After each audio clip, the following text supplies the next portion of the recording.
Millionaire rejects a humble woman he met. Years later, he sees her again and is left speechless. She transformed completely. And now, everything changes. Hello, viewer. Thanks for joining us. Leave a like and share your thoughts in the comments, along with the city you're watching from. Now let's continue with the story.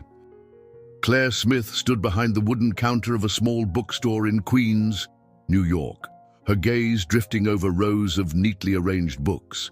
A soft hum from the overhead lights accompanied the faint noise of traffic outside. It was late afternoon and the store was nearly empty, a scene that had become all too familiar. Despite the quiet atmosphere, Claire's mind was far from calm. She was 32 years old, of medium height, with warm brown hair that brushed her shoulders in a simple yet practical style. Though her manner was reserved, there was an unmistakable intelligence in her eyes. She wore a plain sweater and jeans, a combination that mirrored her modest life, steady, reliable, and unassuming. Yet her thoughts often strayed to another time and another place, returning to a hurtful memory she couldn't quite bury. A polite cough interrupted her reverie. "Excuse me," said a middle-aged woman holding a hardcover biography. "Are you able to recommend any books about interior design? I'm thinking of updating my living room." Claire flashed a quick smile, though her heart pounded at the mention of design. "Of course," she said, her tone gentle. "We have a small section near the back. I can show you." As she led the woman to the design shelf, her mind flickered with longing. She had once dreamed of becoming an interior designer, imagining floor plans and color palettes that could breathe new life into tired spaces.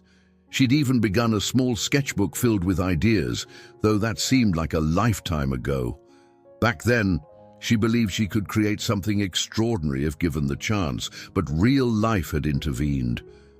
Bills to pay, a mother who needed financial support, and the painful memory of a man named Ethan Stewart had all conspired to make her doubt her worth. She tried not to linger on that name, Ethan Stewart, but it was difficult. He had been her first glimpse into a world of luxury, the kind that made her realize just how precarious her own existence was. And his rejection had left a wound that never quite healed. "Thank you," the customer said, shifting her book bag.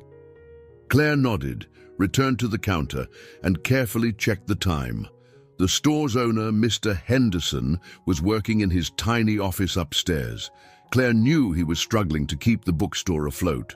Most days, she managed the place largely on her own, stocking shelves and helping the occasional visitor. She felt indebted to Mr. Henderson, who'd hired her at a time when she was desperate for stability.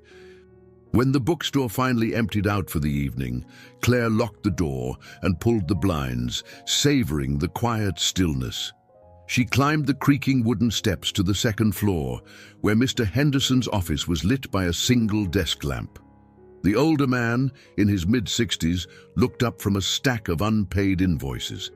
He had a gentle face, framed by silver hair and eyebrows that lifted hopefully when he saw her. "Closing time already?" he asked, removing his reading glasses. "Yes," Claire replied softly. "We didn't get much traffic today." Mr. Henderson sighed, flipping through the bills. "I'm worried about this place. You know how dear it is to me, Claire. I don't want to let it go, but the numbers aren't improving." She stepped closer, wanting to offer comfort. "I know. We'll figure something out, Mr. Henderson. We always do."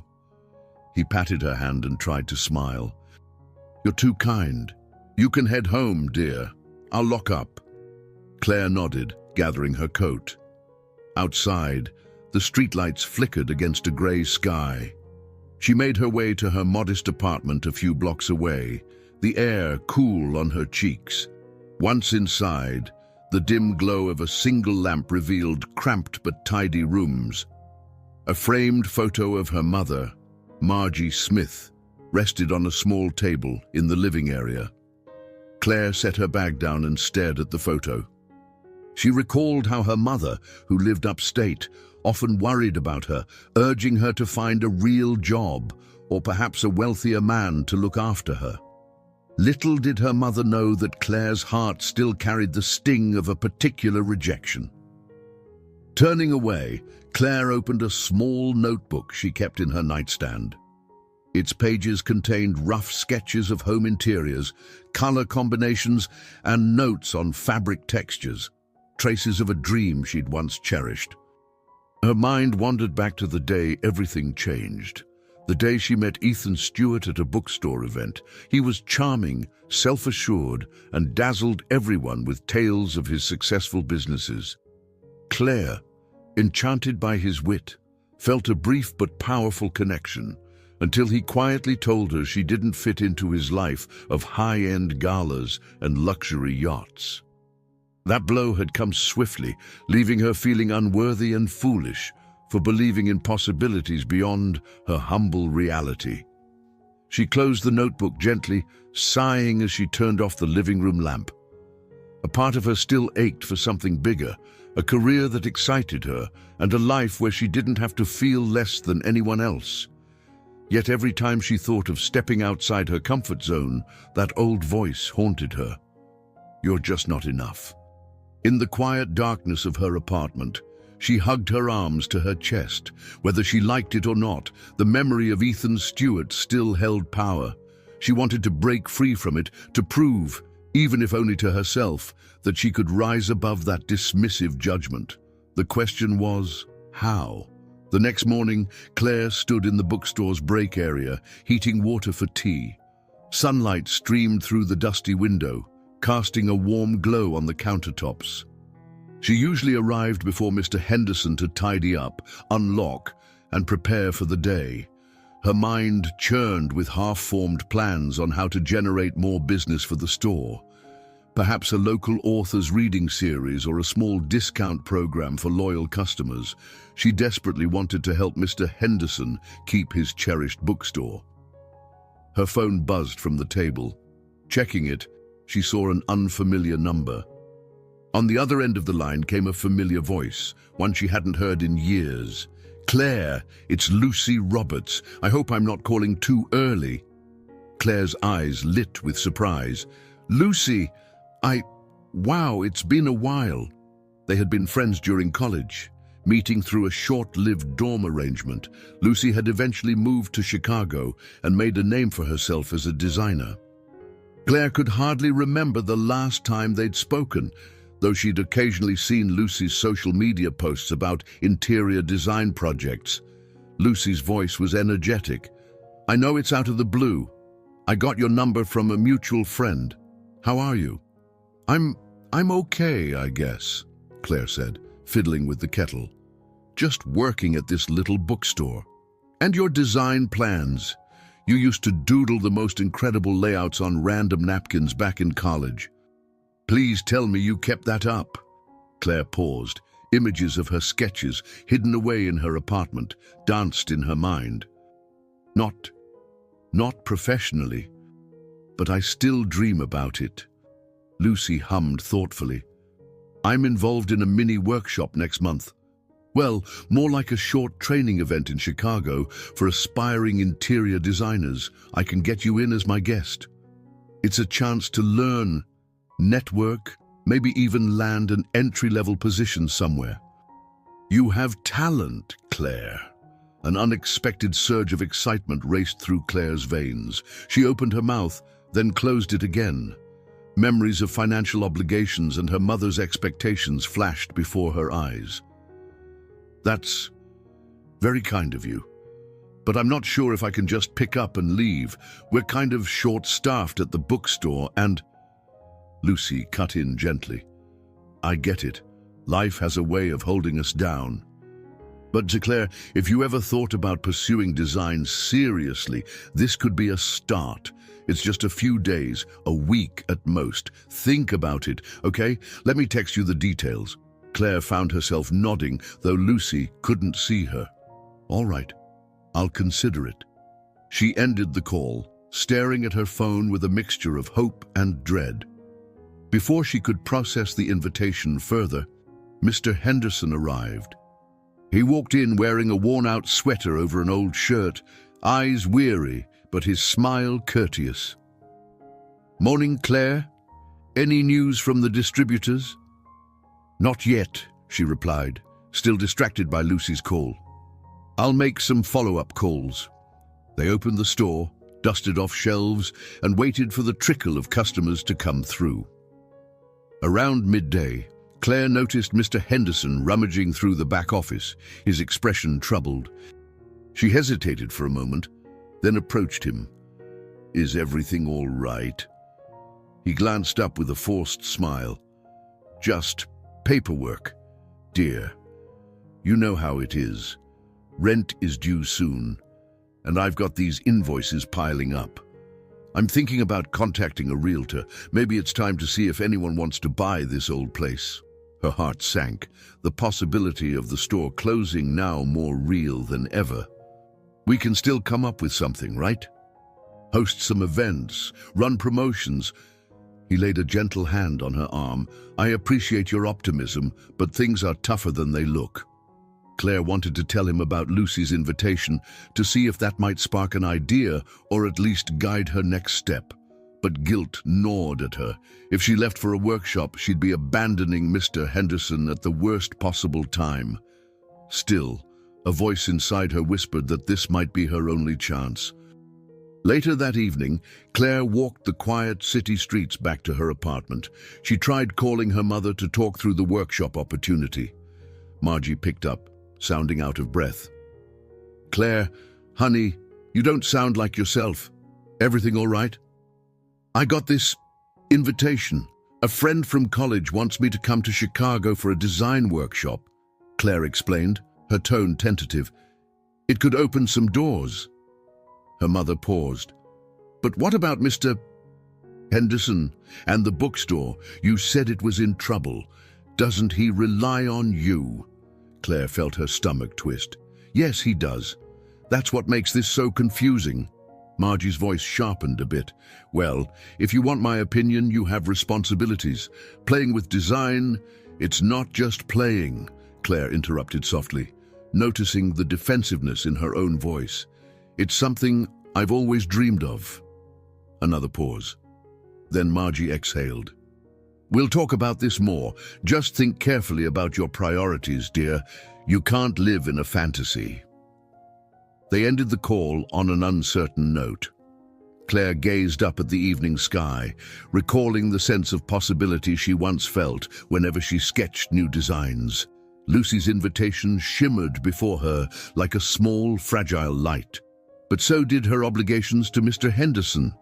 With the bookstore at risk, she wondered if it was selfish to leave. She reached her apartment, typed out a brief text to Lucy, still unsure if she'd actually make the trip, and pressed send. While she placed her phone aside, she realized how profoundly this single decision could alter her life. The next few days at the bookstore were uneventful yet suffocating for Claire. Each hour behind the old cash register seemed to deepen her sense of restlessness. She couldn't stop replaying Lucy's invitation in her mind. Sometimes, in the quiet intervals, she'd catch herself imagining the workshop setting, drafting tables, fabric samples, vibrant discussions about interior spaces. But the moment she started to feel excited, doubts came rushing back. One afternoon, Claire busied herself by reorganizing a dusty shelf. She found a coffee table book featuring upscale Manhattan apartments, glossy photographs of penthouses with marble floors, sweeping city views, and exquisite furniture. Flipping through it, her eyes settled on a particularly lavish living room.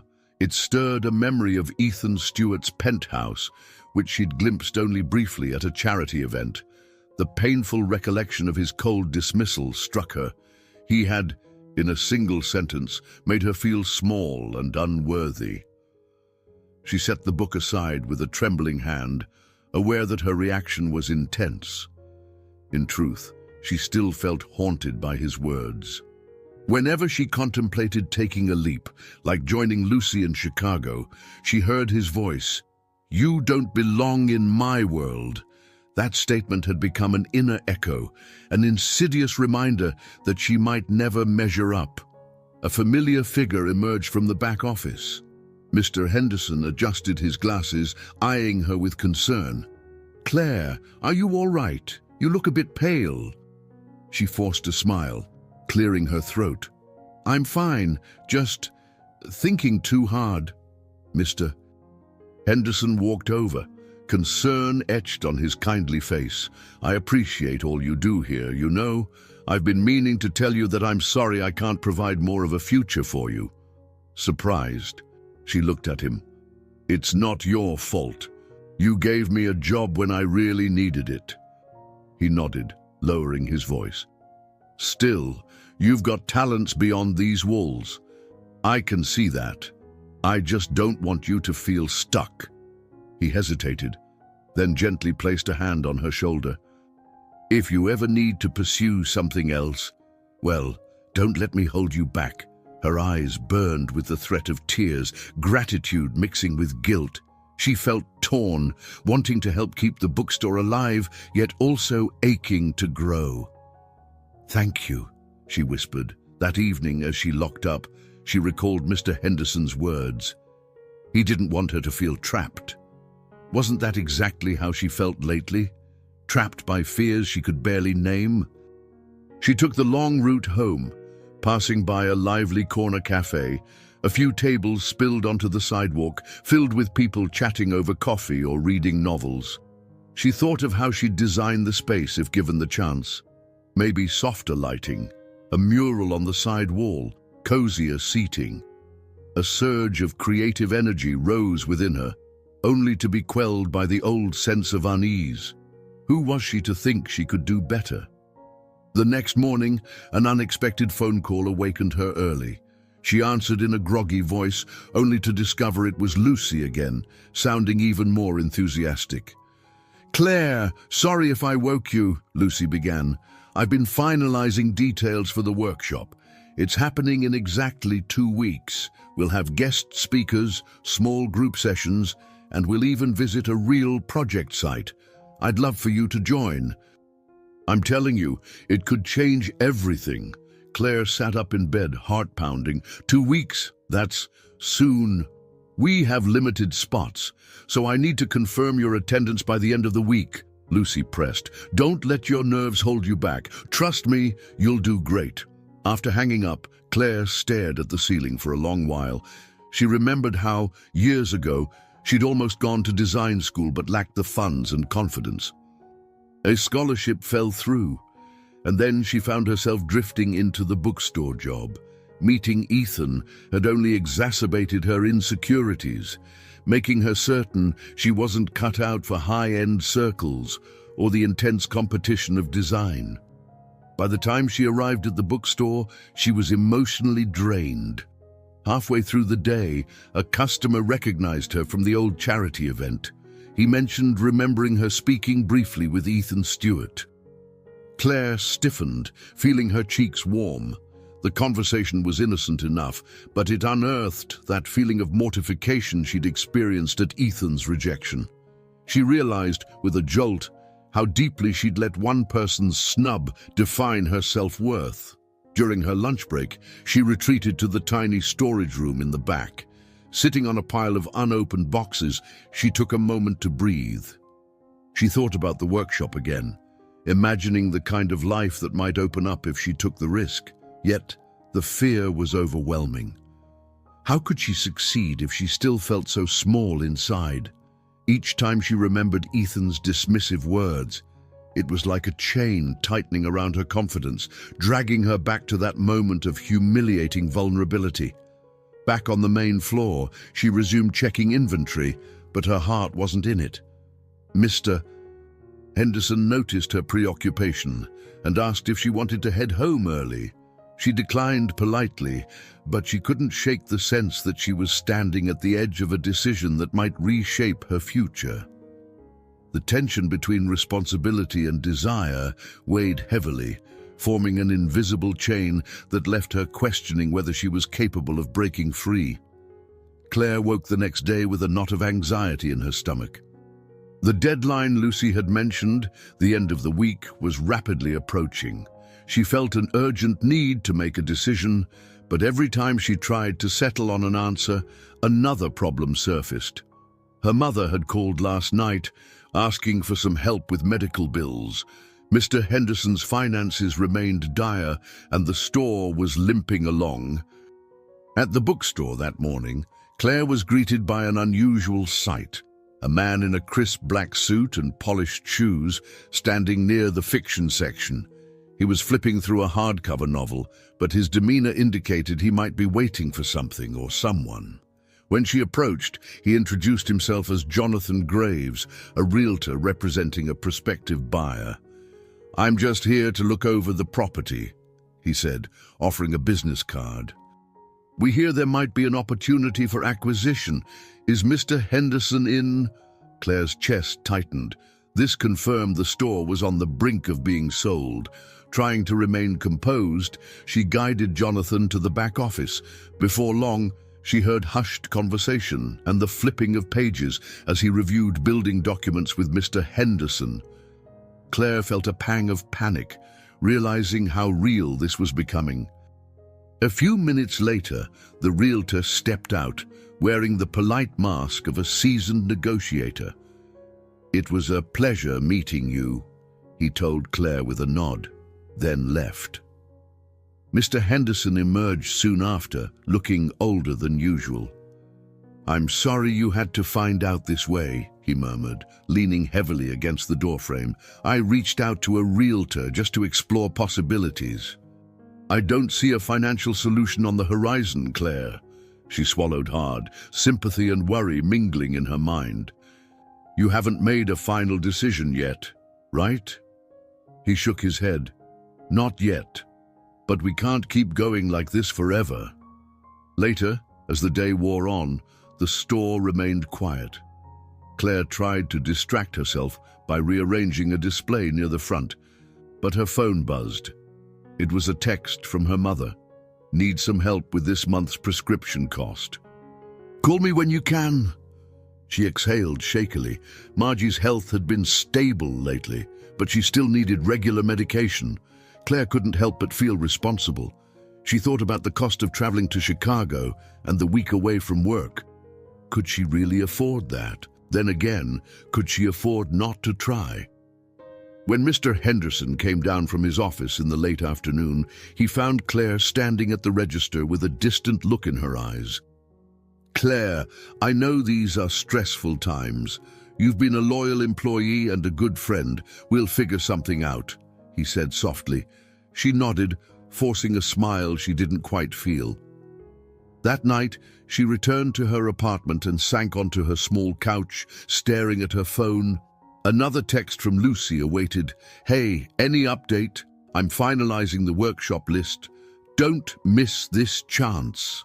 Claire set the phone aside, pressing her palms to her eyes. Everything felt like it was crashing down at once. She loved the bookstore, she truly did, but she wasn't blind to how it kept her tethered to a life that no longer fit her aspirations. Yet leaving now felt like deserting a friend in the midst of a storm. Before bed, she decided to call her mother. Margie answered promptly, her tone laced with concern. "Claire, dear, how are you holding up? You sound tired." "I am," Claire admitted. "Mom, about the medical bills, I'll help. But there's also this opportunity for a workshop in Chicago, something that could—" Margie cut in, her voice firm. "You've got a roof over your head, a job you're good at. Maybe it's not glamorous, but it's stable. Running off to chase a dream that might not pay off, is that really wise?" Claire's heart panged with frustration. She wished her mother could see beyond the immediate hurdles. "It's not running off, Mom. It's just a few days, maybe a week. It could lead to better opportunities." A sigh crackled over the line. "I'm not trying to hold you back, sweetheart, but you've always been so sensitive. If you step into a competitive field, you could get hurt again." The words stung, echoing her own insecurities. After a brief, tense exchange, they said goodnight. Claire set her phone on the nightstand, tears welling in her eyes. She thought about the last time she'd taken a big risk, approaching Ethan Stewart at that charity event, believing she had something to offer. That hadn't ended well.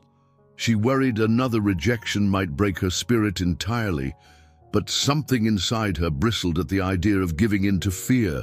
She pulled out her sketchbook from the drawer, flipping through the designs she had drawn over the years. Some were half-finished concepts for cozy living rooms or chic cafes. Others were detailed, with color swatches taped to the page. Each one reminded her of the passion she felt for creating warm, inviting spaces.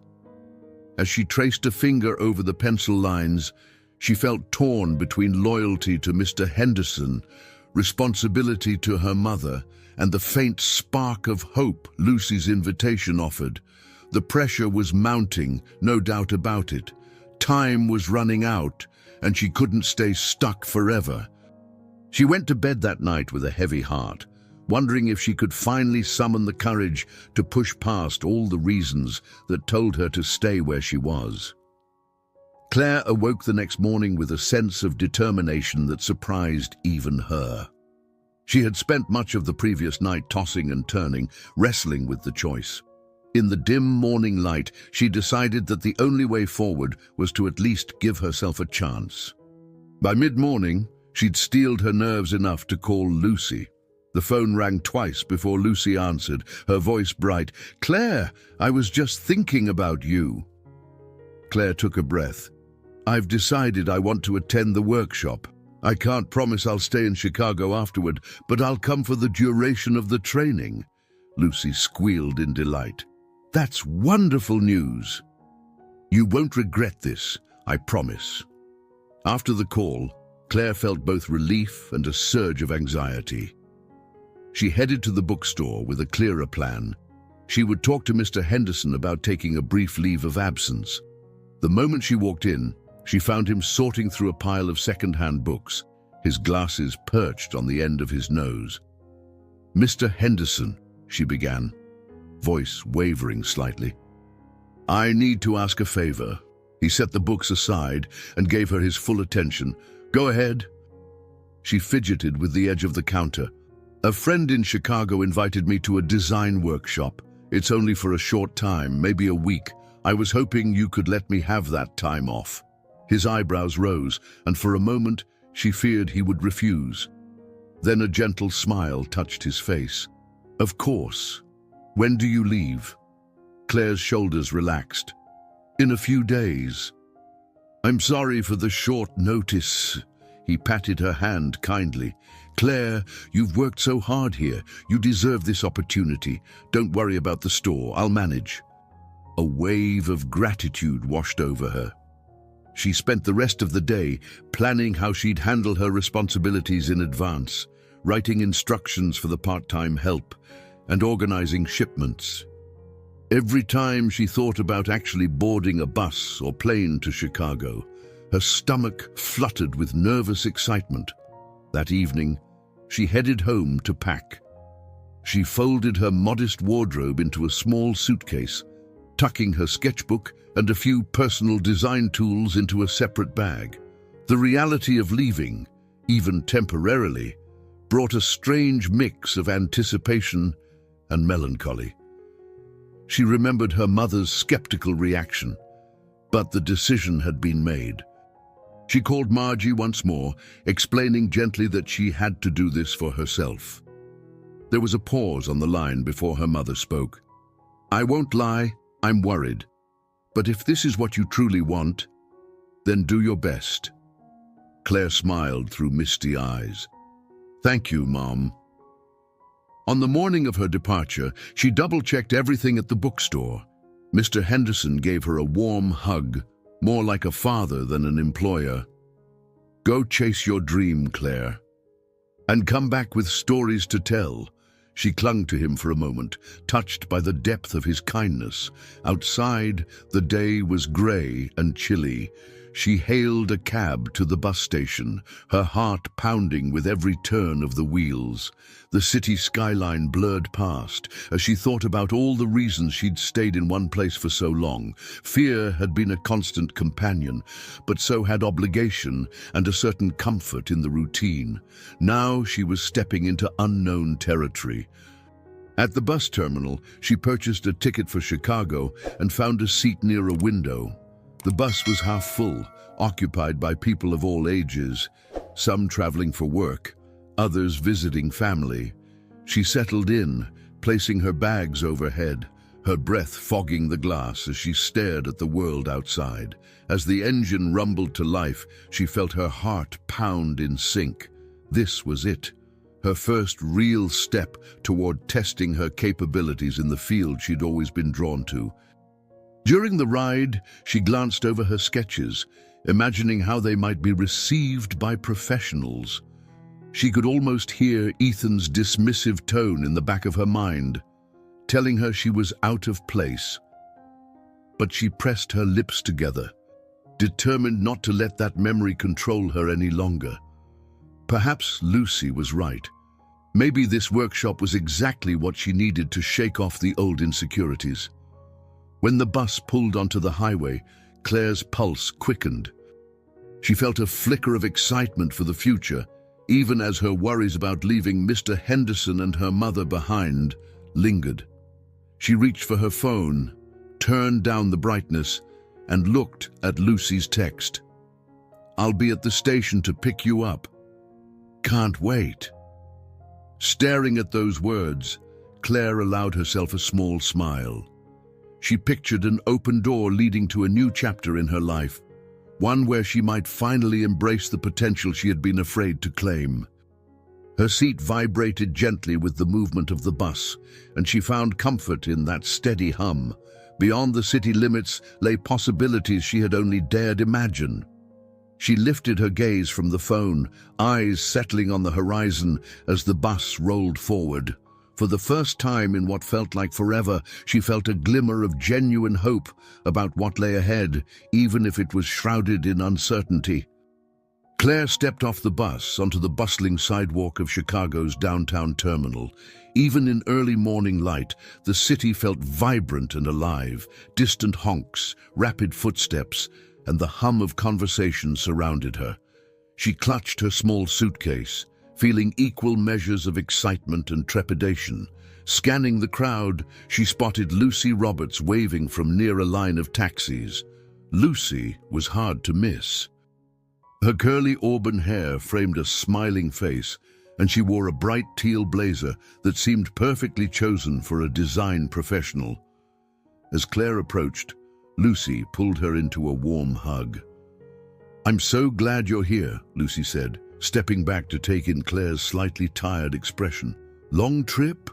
Claire nodded, rolling out the stiffness in her shoulders. "Almost 18 hours. I'm a little exhausted, but I'm ready." Lucy's grin widened.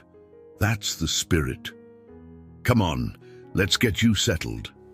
They took a short taxi ride to Lucy's apartment, located in a refurbished loft building. The space immediately caught Claire's eye. Tall windows, exposed brick walls, and tastefully placed furniture gave it a modern yet cozy feel.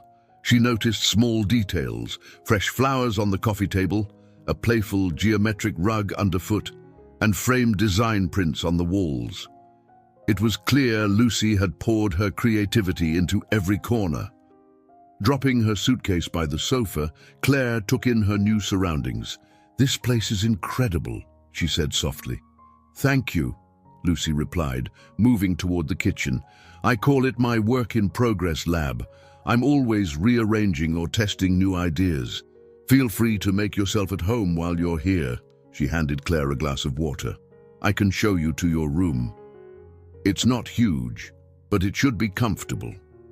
The guest room was compact but bright, with a small desk under a window.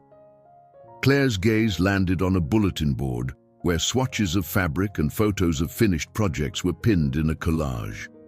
Lucy noticed and offered a sheepish smile.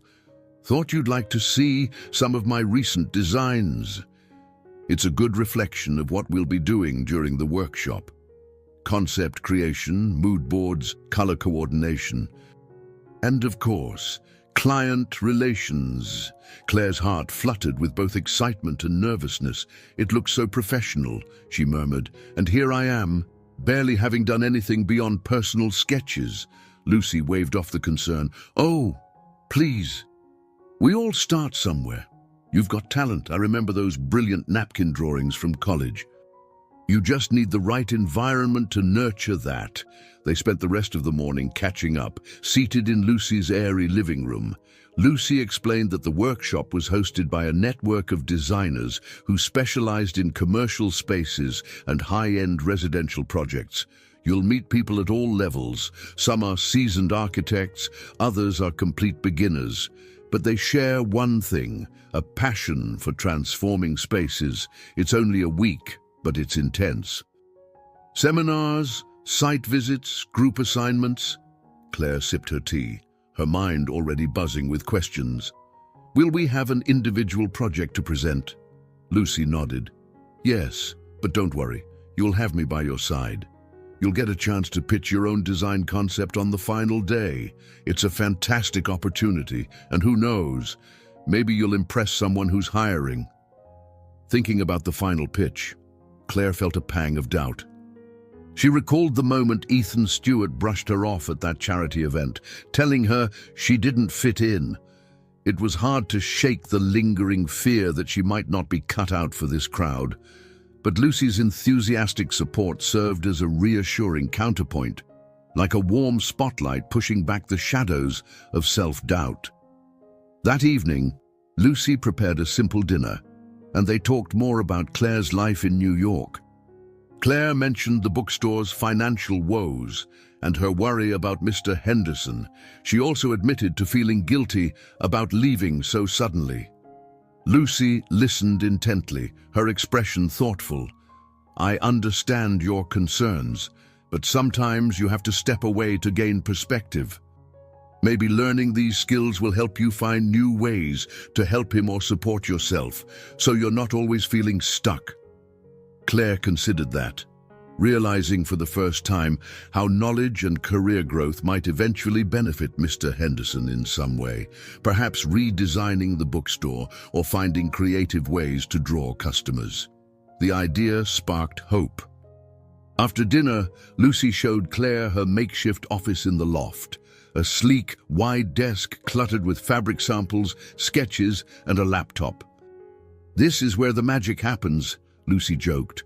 Tomorrow, I'll take you to meet some of the other designers. We'll have a prep session before the official workshop starts. Feeling both exhilarated and nervous, Claire thanked Lucy for her generosity. In bed later, staring at the faint city lights dancing across the ceiling, she let herself imagine a future where she successfully presented her design ideas, maybe even launched her own projects. It was a new thought, but not an unwelcome one. She was still anxious about how it would all unfold, yet she also sensed that Lucy had become more than just an old friend. She was a mentor, offering vital support and wisdom. With that comforting realization, Claire closed her eyes, hoping the morning would bring fresh confidence in the journey she was about to embark on.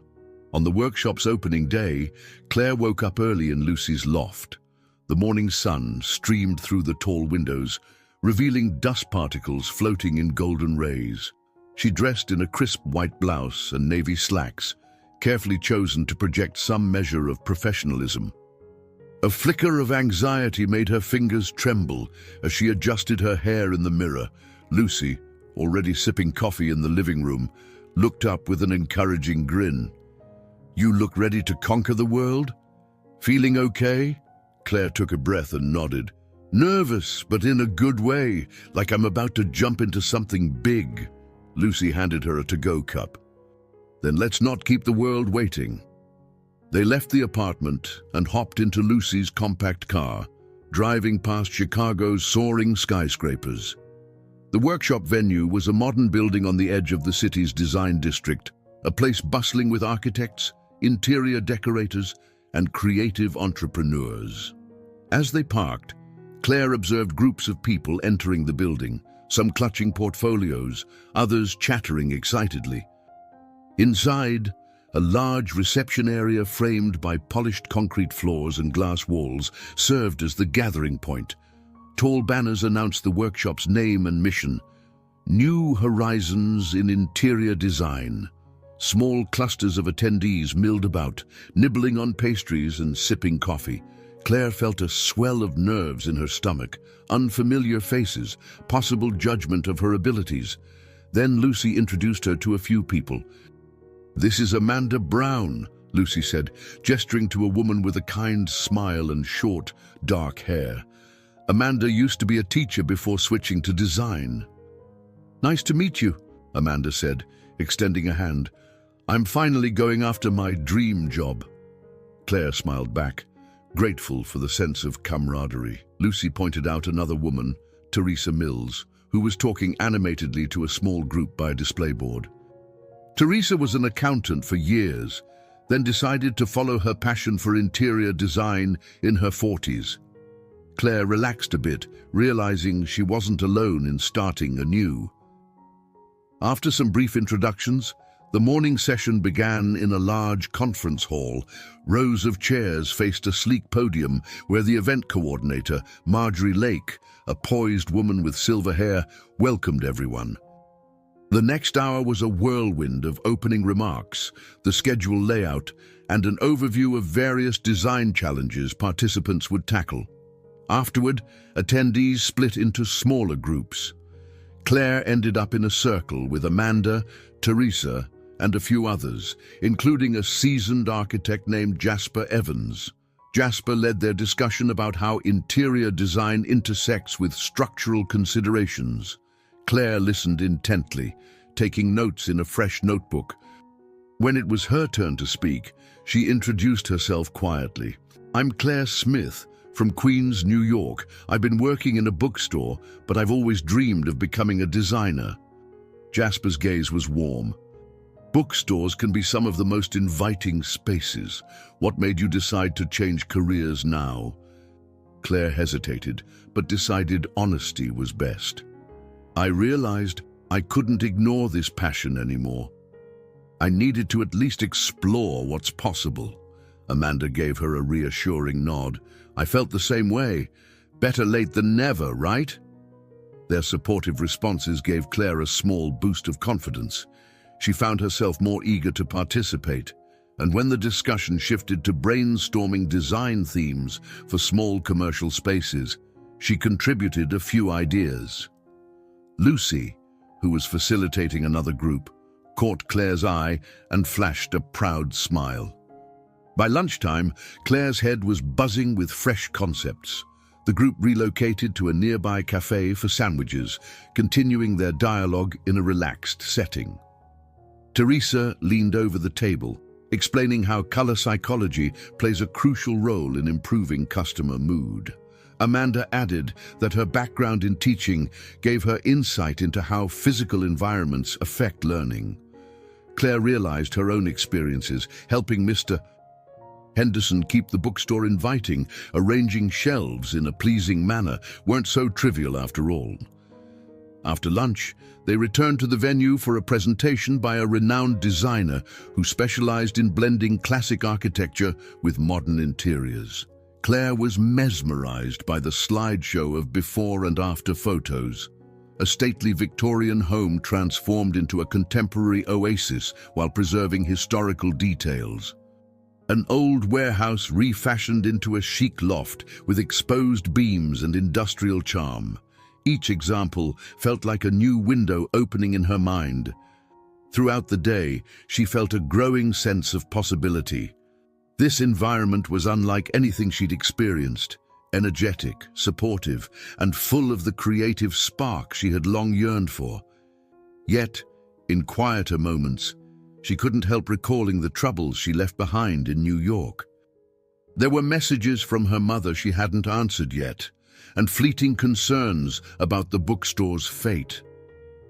That evening, as they headed back to Lucy's apartment, Claire gazed at the city lights reflecting on the Chicago River. She was physically tired, but mentally exhilarated. This was her farewell to the ordinary world of her routine, a world she still cared about but knew she had to leave behind, at least for now. Tomorrow, the workshop would continue with site visits, more discussions, and challenges that would test her in ways she hadn't anticipated. She felt a mix of anticipation and apprehension, aware that her journey was just beginning. Bright morning sun pierced the tall windows of Lucy's loft, signaling the second full day of the workshop. Claire rubbed the sleep from her eyes, grabbed a quick breakfast bar, and joined Lucy by the door. Today, they were heading to a real-world project site, a mid-renovation commercial space downtown. In the car, Lucy explained the background. The building used to be an old bank. Some design firm wants to convert it into a shared office space with a cafe on the ground floor. Our group will analyze it, propose design concepts, and figure out how to marry the historic features with modern needs. Claire's pulse quickened. She'd never participated in anything this hands-on before. It felt like stepping into a whole new realm, the special world that Lucy had described, where design was more than a hobby. It was a professional pursuit with real stakes. When they arrived, the group of participants stood outside, hard hats in hand, while a project manager delivered safety instructions. Claire put on her own plastic helmet, feeling simultaneously awkward and excited. The manager led them into the main hall, an expansive space with soaring ceilings and ornate pillars. The old bank's architectural grandeur was visible beneath protective coverings, reminiscent of a bygone era. Marjorie Lake, the event coordinator, addressed everyone. Your task is to break into smaller teams. Each team must identify key historical elements worth preserving and propose design solutions that accommodate modern technology. Think lighting, flow of movement, furniture, even color schemes that respect the building's heritage. Claire joined her usual circle: Amanda, Teresa, Jasper, and a few others. They spread out, taking notes, snapping photos, and discussing options for the columns, floors, and large arched windows. The air smelled of dust and faint paint fumes, and the echo of their voices in the cavernous hall added to the sense of immersion. As they talked, Claire noticed how each person brought a unique perspective. Teresa suggested a calm, neutral palette to highlight the architectural details. Jasper focused on structural integrity and potential load-bearing issues. Amanda, recalling her teaching background, proposed quiet reading or brainstorming nooks to create a sense of community among co-working members. Claire offered ideas about blending classic and contemporary furnishings, maybe tufted couches in lounge areas, offset by sleek metal desks for workstations. Jasper nodded approvingly. Good balance of old and new. That's exactly what clients often look for.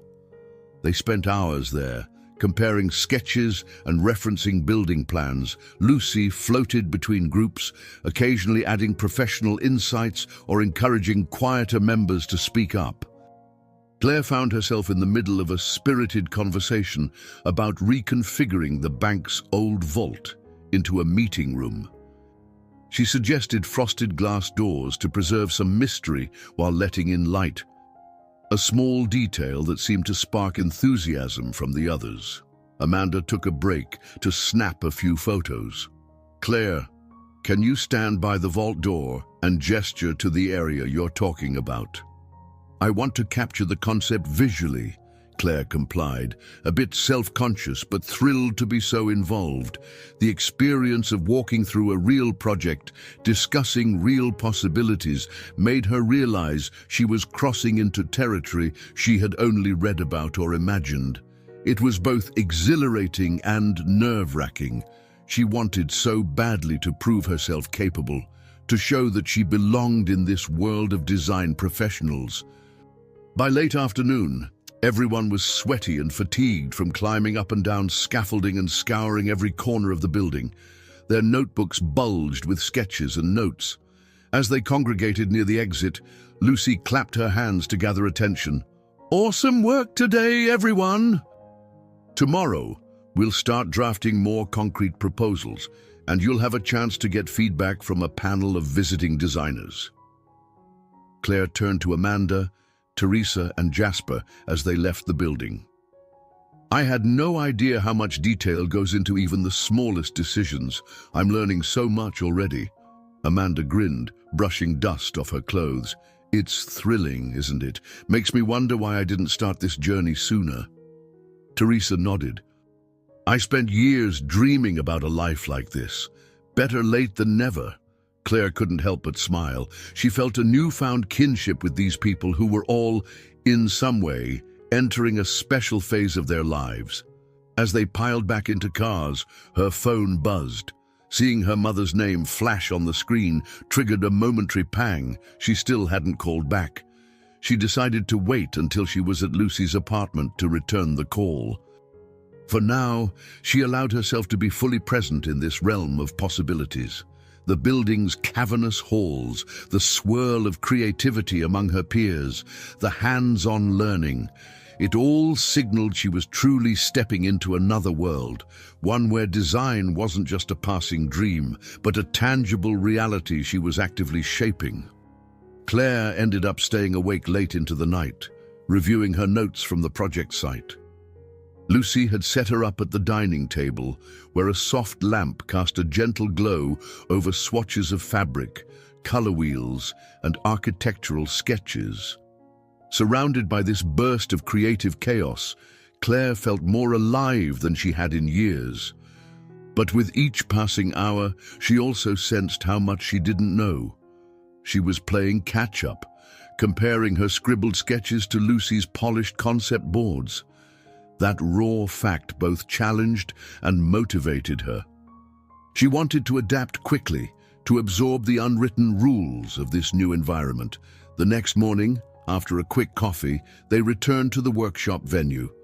The day's agenda included breakout sessions where teams refined their ideas for the old bank project. Claire's group, now calling themselves the Heritage Team, spread out blueprints and pinned up pictures taken the previous day. They noticed new rules of collaboration. Everyone needed to speak up, but also step back to let others contribute. Claire sometimes found it daunting to propose an idea when Jasper, the experienced architect, was in the room. Yet every time she mustered the courage to share her perspective, the team listened. She quickly learned to articulate her thoughts more concisely, referencing real-world examples and design principles she'd recently read about. Little by little, she found her voice. Amanda was particularly encouraging. After the group sketched out 3 potential layouts for the cafe area, Amanda turned to Claire. "Which one do you think best balances modern convenience with historic charm?" Claire studied the rough drawings. One layout had the cafe nestled near the vault, another placed it by the grand windows, and a third spread the seating across the open lobby. "I like the idea of using the windows," she said thoughtfully. "Customers can enjoy natural light, and it keeps the vault space flexible for private meetings. That way, we preserve the sense of the old bank's grandeur." Jasper tapped his pencil on the table. "Good point. Let's go with that." Teresa nodded in agreement. "Plus, that layout encourages foot traffic deeper into the space, instead of crowding it all near the entrance." While the group talked, Lucy stopped by to observe. She seemed pleased with Claire's growing confidence and gave her a subtle thumbs up, which warmed Claire's heart. She was learning the unspoken guidelines of this professional circle: contribute tangible ideas, justify them logically, and remain open to peer feedback. During lunch, various participants mingled in a communal lounge. Claire sat with Lucy, sipping a cold drink as they chatted about the intense pace. Lucy gestured around the room. "See how everyone's buzzing with excitement? That's the sign of a good workshop. People are energized. Stay plugged into that." Claire noticed a figure at the far side, someone who radiated self-assurance.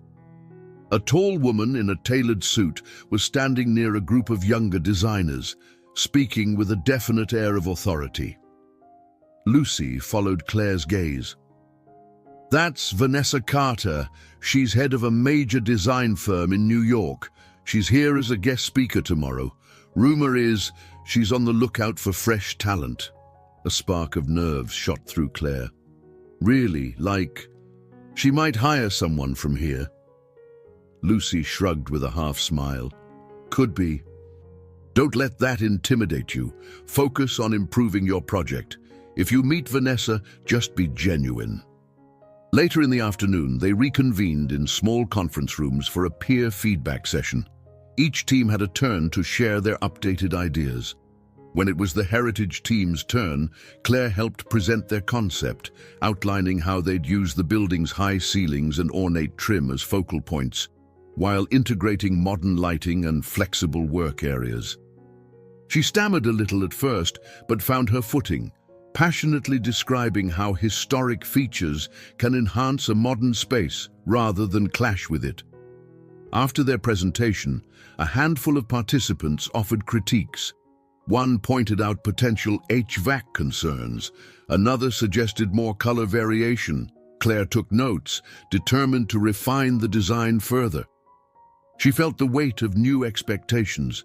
This wasn't just a casual exercise, but an environment where real insights were valued and flaws were quickly identified. By the day's end, Claire was exhausted but proud. She was adapting, learning to hold her own amid seasoned professionals. On the drive back to Lucy's, she realized she still hadn't returned her mother's call. Once home, she ducked into her guest room for privacy. Margie answered on the first ring. "Claire, finally. Are you okay? I left you a couple of messages." Claire braced herself. "Sorry, Mom. It's been busy here." Margie's tone was measured but concerned. "How's the workshop? Any idea if this will lead to a real job?" "It's great. I'm learning a lot," Claire replied, choosing her words carefully. "And I don't know yet, but I'm hopeful." They spoke briefly about the bookstore and Margie's health. Her mother sounded guarded, but at least not overtly disapproving. Claire hung up feeling a strange mix of relief and guilt. She was forging a new path, but she couldn't ignore the life she'd left behind. It was a balancing act, one she hoped she had the strength to maintain. Claire stepped into the workshop venue the next morning with a mix of anticipation and determination. Today was all about forming alliances and expanding networks. Marjorie Lake had organized special breakout sessions, pairing up participants from different teams to brainstorm potential collaborations. The goal was to foster a community of designers who could lean on each other well beyond this one-week event. Claire found herself in a group that included Jill, a soft-spoken commercial painter from Maine, and Roberto, a landscape architect from Los Angeles. They were supposed to come up with ideas on how multiple disciplines could unite for larger, more ambitious projects. Claire was fascinated by how each person's unique background could enrich a design. Roberto explained how adding a small outdoor garden or green terrace might beautify old structures, while Jill discussed the subtleties of paint finishes that could highlight historical accents. Every few minutes, Lucy would circle around, checking on the discussion. Whenever Claire introduced a thought, Lucy's supportive glance reminded her to trust her instincts. At one point, Roberto turned to Claire and asked, "What about your own strengths? Where do you see yourself fitting in if this were a real collaboration?" Claire hesitated, then forced herself to speak with conviction. "I think my strength lies in understanding how an interior space should feel to the people using it, cozy yet functional, classic yet open to modern comforts. I can conceptualize how someone might move through the space, how each corner could serve a purpose." Jill smiled softly. "That's a valuable perspective. A lot of designers focus on aesthetics without thinking much about practical flow."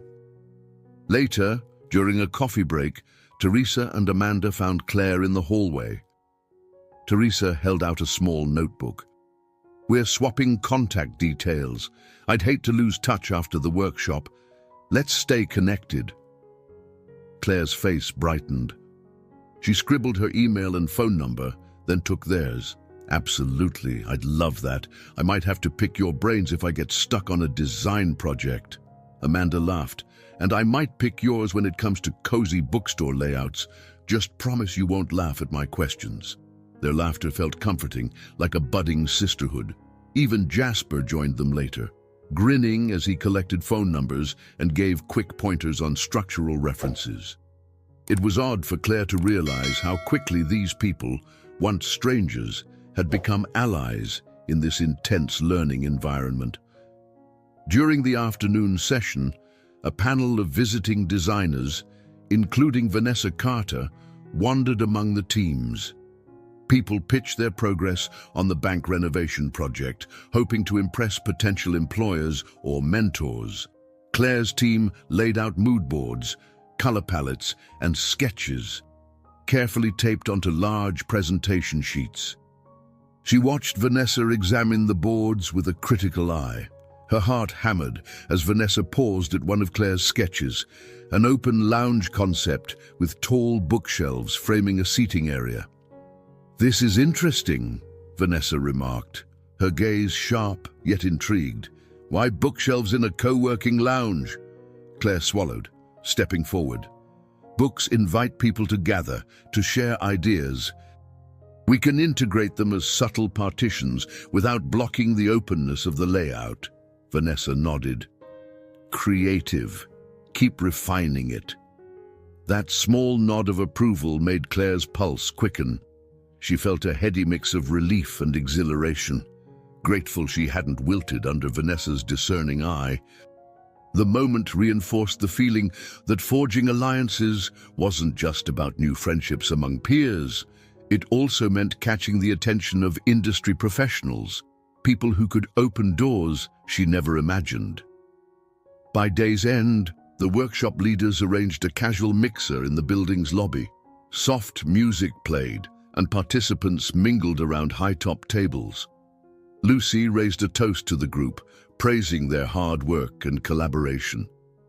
Claire found herself chatting with a few people who specialized in lighting design, gleaning tips on how to highlight architectural features effectively. Each conversation felt like a step deeper into a community where her dreams weren't just idle fantasies.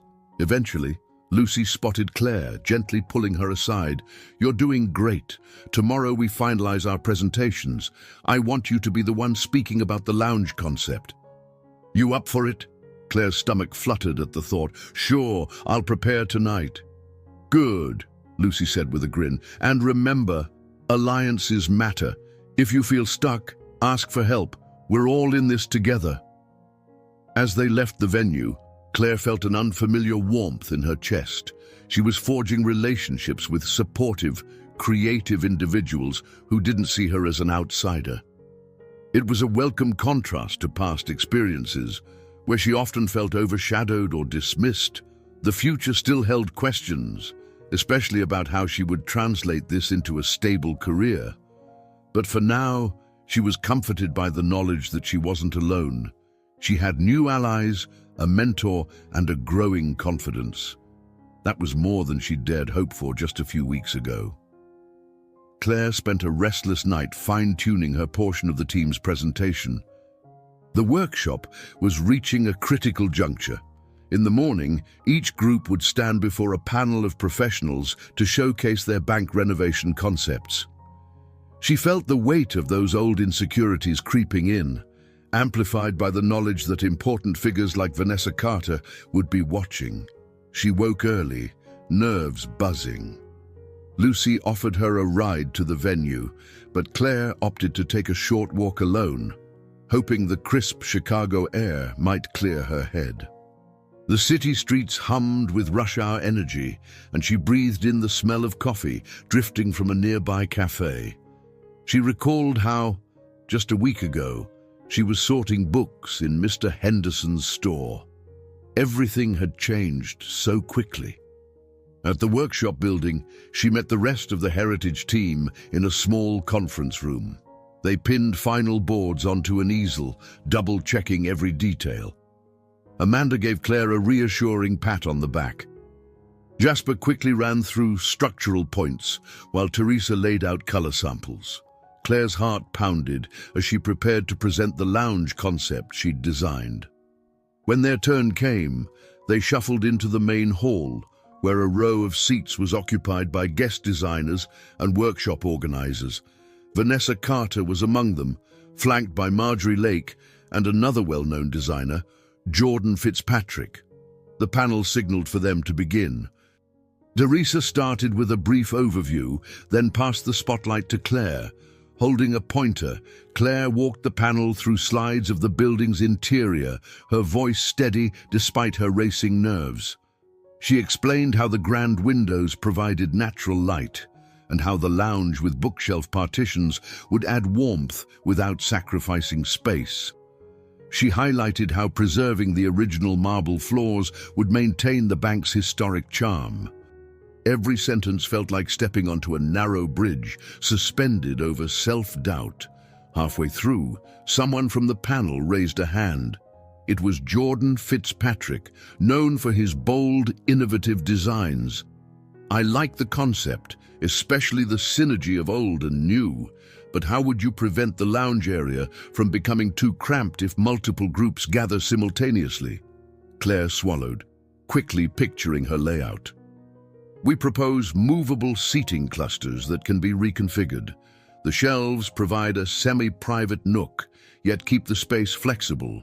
We also plan to keep pathways around the lounge wide, ensuring easy traffic flow."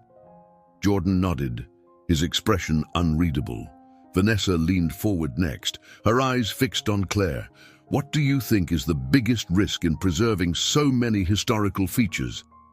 Could they limit a more modern vibe?" This question pierced Claire's composure a bit. She inhaled softly before answering. "Yes, there's always a risk that older architecture clashes with contemporary additions. But if we let the building's character guide our choices, focusing on complementary materials, we can achieve harmony. It's about respecting what already exists and elevating it with subtle modern touches." When she finished, the panel exchanged a few looks, then motioned for the rest of the team to continue. Teresa spoke about color schemes, Jasper dove into structural details, and Amanda discussed community building within a co-working environment. By the end, the panel seemed mostly receptive, though they offered critiques about budget constraints and potential renovation timelines. Outside in the corridor, the team exhaled collectively. "Well done," Jasper said, patting Claire on the shoulder. "You handled those questions like a pro." She smiled, relief flooding her. She realized this had been her first major confrontation, facing a panel of experts who could easily dismiss her if she didn't measure up. While she wasn't certain she'd wowed everyone, she felt proud for standing her ground and articulating her vision. As the day unfolded, other teams presented. Lucy popped in from time to time, winking encouragingly at Claire.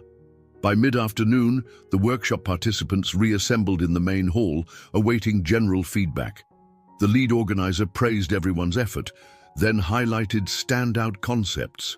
When the heritage team was mentioned for their creative blend of historic preservation and modern function, Claire's heart soared. Even though it wasn't the top pick, the recognition validated her contributions. Later, while sipping water in the hallway, she overheard Vanessa Carter talking to Marjorie Lake. She couldn't catch all the words, but phrases like potential, fresh perspective, and worth keeping an eye on drifted her way. Claire felt a rush of excitement, wondering if Vanessa might have been talking about her or another promising participant. Either way, it was a sign that she'd at least made a positive impression. Walking back to Lucy's car that evening, Claire replayed the panel session in her mind.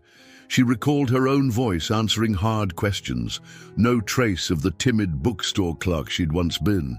The old memory of Ethan Stewart mocking her felt distant. For the first time in years, she felt like she truly belonged in this arena. This confrontation, facing doubts and expert scrutiny, wasn't about one project. It was about proving to herself that she could hold her own. She realized she had crossed a significant threshold, one that might reshape the course of her future if she kept pushing forward. The day after the presentations, the workshop organizers announced a final round of exercises aimed at challenging participants more deeply. The morning buzzed with anticipation as Claire, Lucy, and the other attendees gathered in the building's atrium to hear the briefing. According to Marjorie Lake, these new tasks would test not only design aptitude, but also adaptability, ethical decision-making, and teamwork under pressure. Claire stood with the heritage team, Amanda, Teresa, and Jasper, listening with a mixture of excitement and nerves. They'd done well in the bank renovation project, but they knew the bar had just been raised. For the next 3 days, the teams would tackle multiple mini-projects, each with its own constraints and curveballs. Claire realized it would be a gauntlet of creativity and problem-solving. Shortly after the briefing, Marjorie handed out sealed envelopes to each group. The heritage team gathered around a small cluster of chairs, curiosity piqued. Jasper opened the envelope and read the printed card aloud. "You've been assigned a theoretical hotel lobby redesign. Key challenges include strict budget limits and an unpredictable client who changes their mind on a whim." Teresa grimaced. "That sounds like a headache waiting to happen." Amanda gave a wry smile. "It's probably a condensed version of real-world nightmares designers face."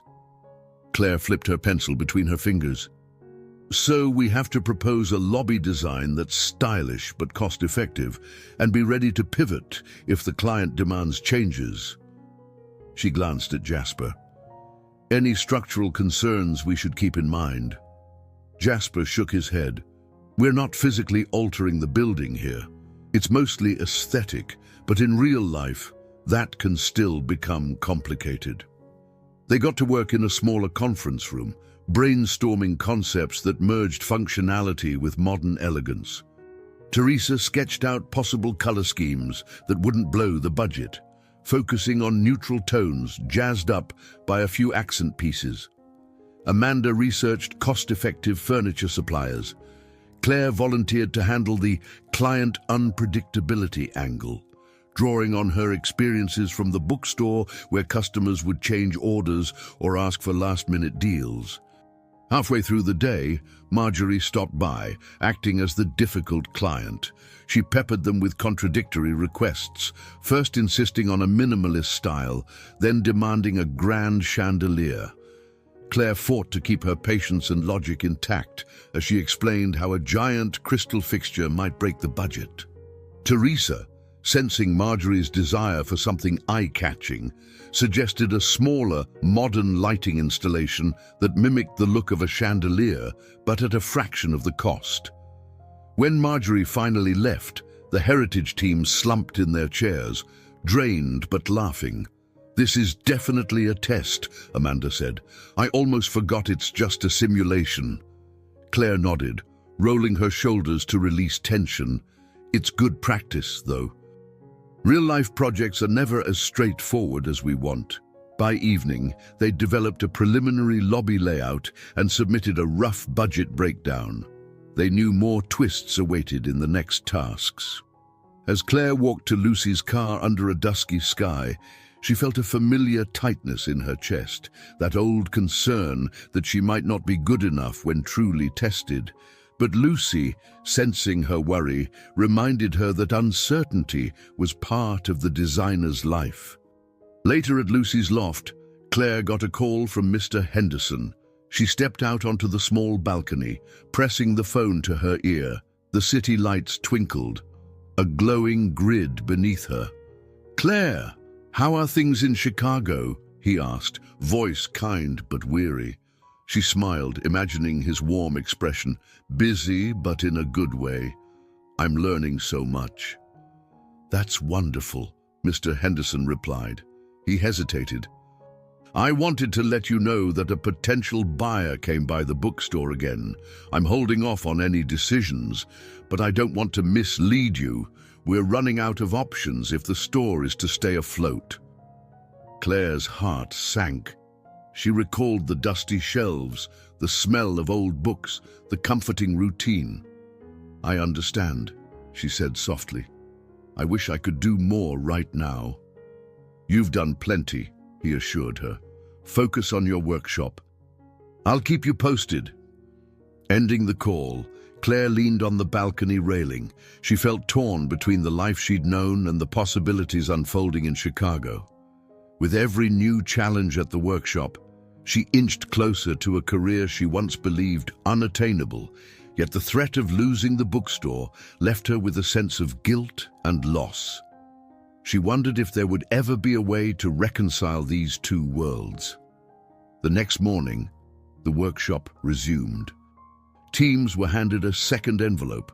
This time, the assignment was a theoretical redesign of a preschool classroom, focusing on playful, safe spaces that inspire learning. Claire's face lit up at the idea. Amanda, the former teacher, beamed.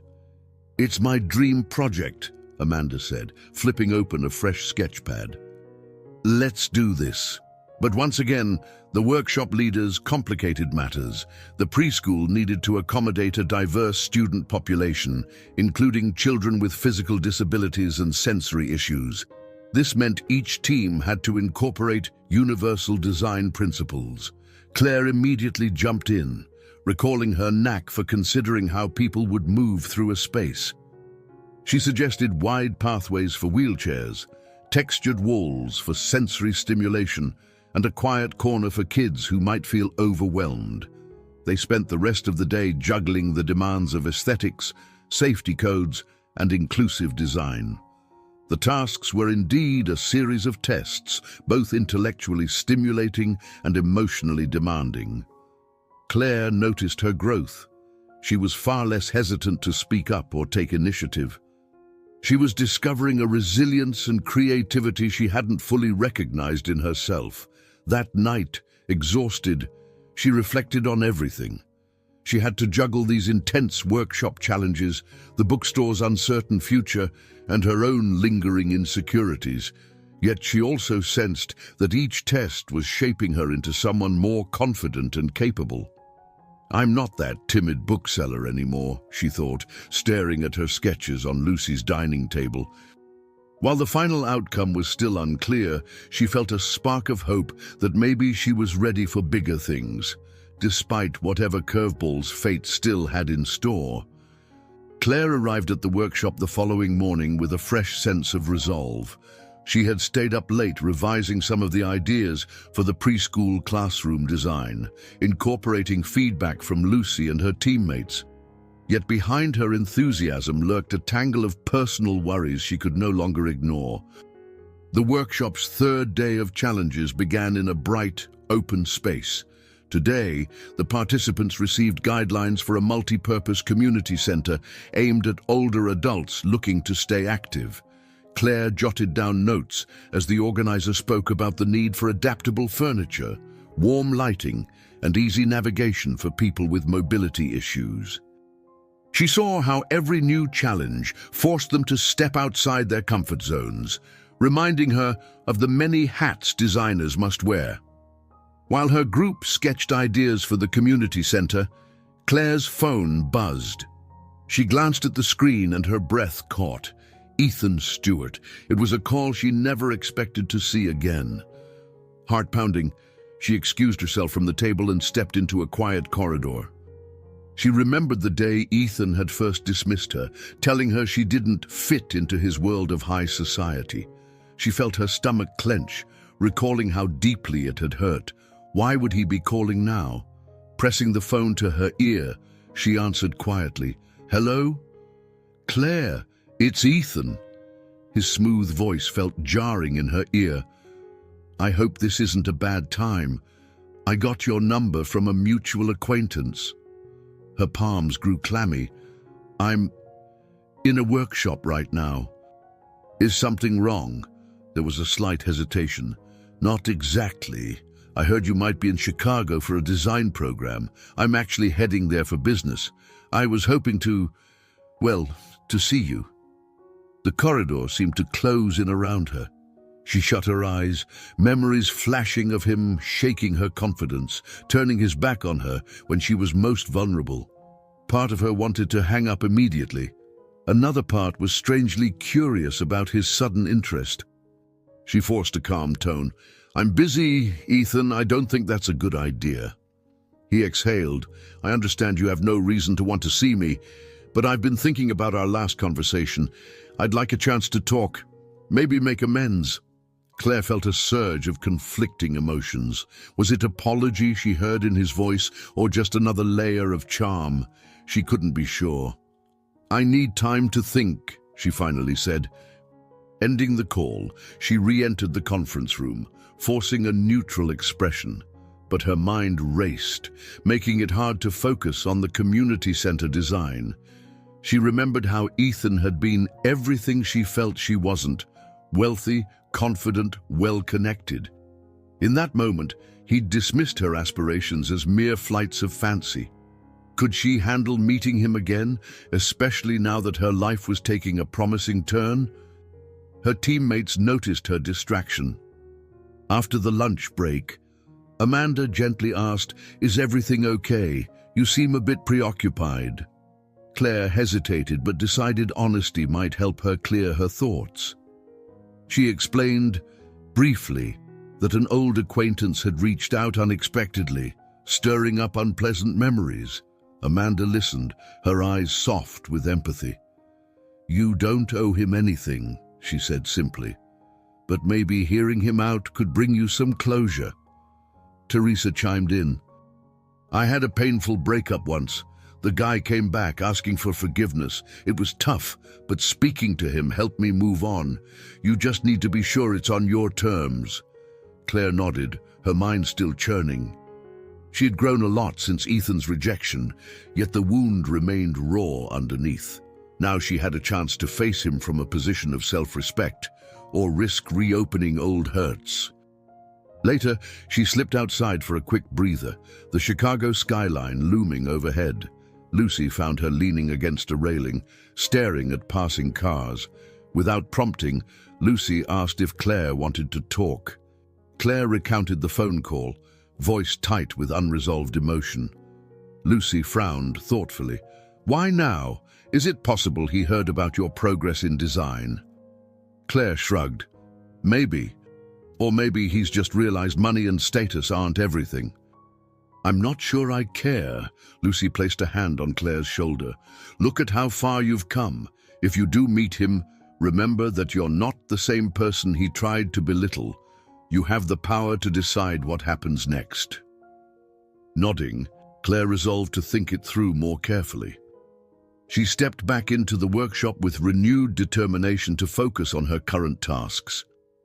However, her inner conflict lingered, her emotions warring between the need to protect herself and the desire to prove she was no longer that insecure bookstore assistant. Even that evening, as she worked on finishing touches for the community center concept, she caught herself daydreaming about seeing Ethan again. In one scenario, she rose triumphant, showing him how wrong he had been. In another, she cowered under his gaze, old insecurities flaring. She struggled to pinpoint which outcome was more likely.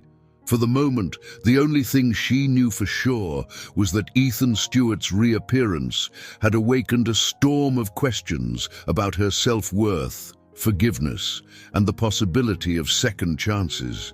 And she wasn't entirely certain how she wanted those questions answered.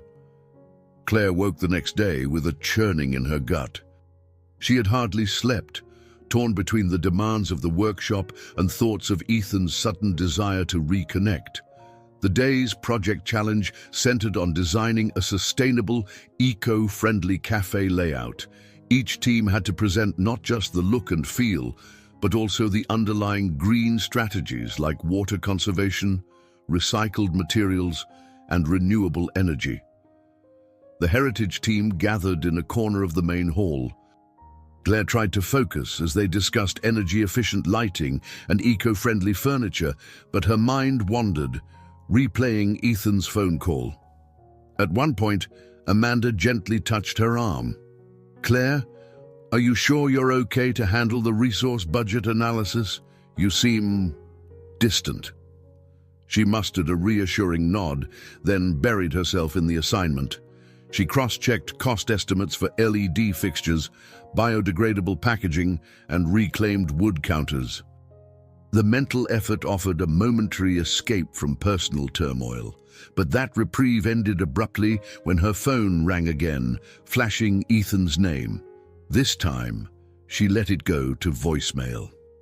Halfway through the morning session, the workshop was interrupted by an announcement.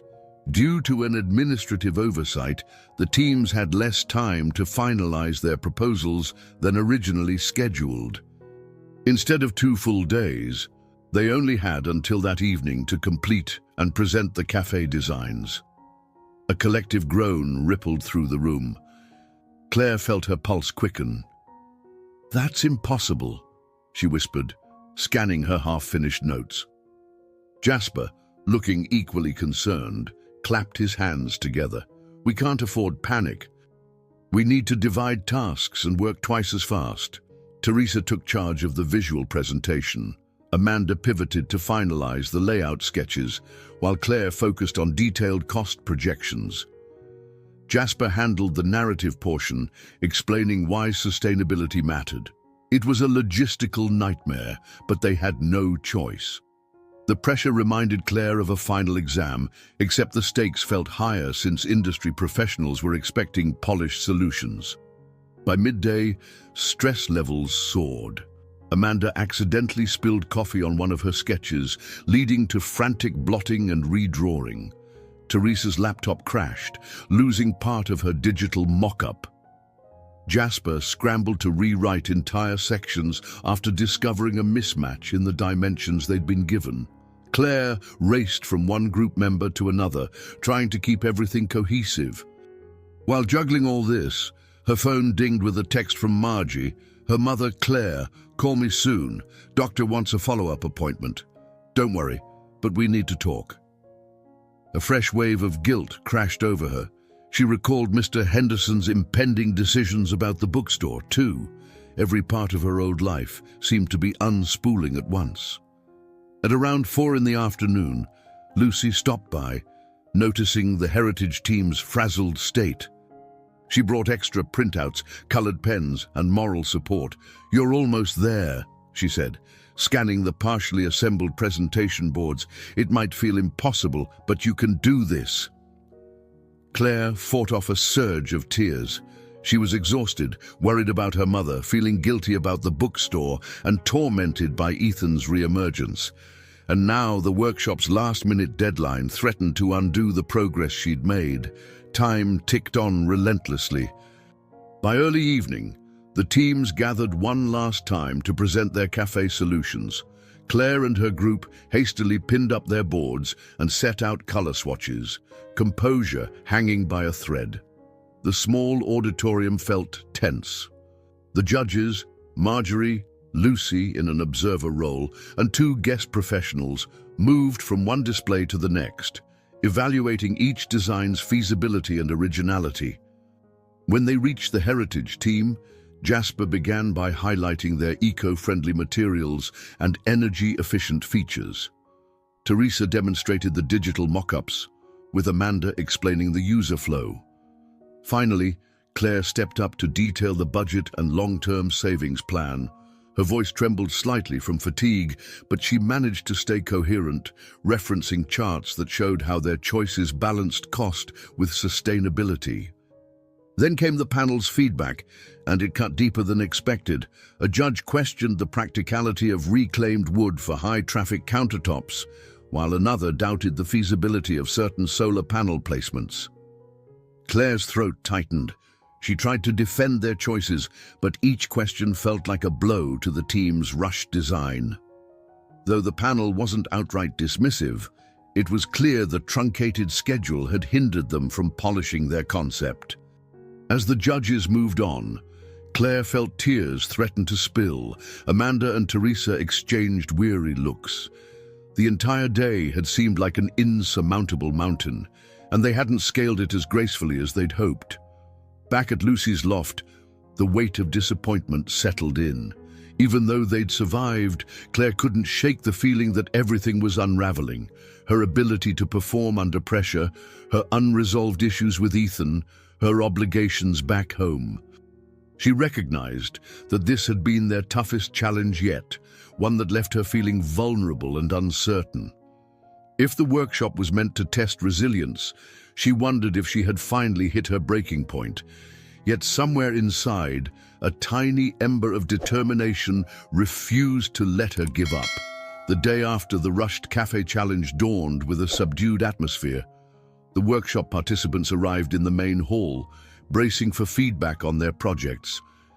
Many looked exhausted, sipping coffee or rubbing bleary eyes. Claire, typically quick to greet others, kept mostly to herself. She felt embarrassed by how flustered she'd been, but she was also determined to see if there was any silver lining in the panel's critique. Once everyone gathered, Marjorie Lake stepped forward with a stack of folders. She thanked the participants for handling the unexpected deadline and announced that the panel had compiled personalized notes for each team. A hush fell as she began distributing the folders. The heritage team stood together, nerves taut, until Marjorie handed them their results. They opened the folder to find a detailed report. While the feedback pointed out valid criticisms, like insufficient time spent on verifying material durability, it also praised their holistic sustainability approach and creative layout. "It's clear your team excels at unifying diverse ideas quickly," one note read. "Stronger time management and deeper research would elevate your work to a professional standard." Amanda released a breath of relief. "This isn't as bad as I feared." Teresa nodded. "We made mistakes, but we got credit for thinking outside the box." Claire's gaze drifted to a small handwritten comment at the bottom of the page. "We see genuine potential here. Don't be discouraged by setbacks." It struck her as surprisingly encouraging, a subtle recognition that they weren't entirely overshadowed by the deadline fiasco. With the official workshop challenges ending soon, the organizers announced an informal celebration day coming up, a chance to mingle with industry contacts in a more relaxed setting. Lucy explained that participants could showcase a portfolio piece of their choice. It was an opportunity to demonstrate individual skill and passion to potential employers or mentors. Claire saw this as a chance at redemption. She decided to refine one of her earlier concepts, the lounge area with bookstore-style shelving in a co-working environment, and present it more thoroughly. For hours each day, she revisited her sketches, researched suitable materials, and crafted a cost analysis that accounted for real-world constraints. The process felt cathartic, reminding her of why she fell in love with design in the first place. During one late-night session at the dining table, Lucy wandered over, a mug of tea in hand. "You're putting a lot into this. Everything okay?" Claire paused, pencil in midair. I want to prove to myself I can deliver something solid, something that shows how far I've come." Lucy nodded, pulling up a chair. "I get that. Just don't forget, you've already shown so much growth. This next showcase is like icing on the cake." A few days later, the celebration day arrived. The workshop venue was transformed into a mini exhibit hall. Each participant set up a small station or table with their chosen portfolio piece. Some displayed 3D models, others had digital slideshows, and a few pinned up traditional boards. Claire painstakingly arranged her sketches, color swatches, and furniture plans on a tall easel, proud of how cohesive it all looked. She noticed a good crowd forming around her exhibit, some participants curious about her bookstore-inspired co-working lounge concept. Amanda and Teresa stopped by to offer supportive smiles. while Jasper complimented her on how organized everything appeared. Claire answered questions about how to incorporate shelving as both a design statement and functional partitioning, explaining the sense of warmth and intellectual ambience it could bring to a professional setting. A sudden hush caught her attention, and she glanced up to see Vanessa Carter approaching. The formidable designer studied Claire's display with quiet intensity. "You refined your co-working lounge idea," Vanessa noted, tracing a fingertip over the images. "I remember seeing a version of this earlier in the workshop." Claire nodded, her heart pounding. "Yes. I added more detailed budgeting, expansions for privacy pods, and integrated lighting options."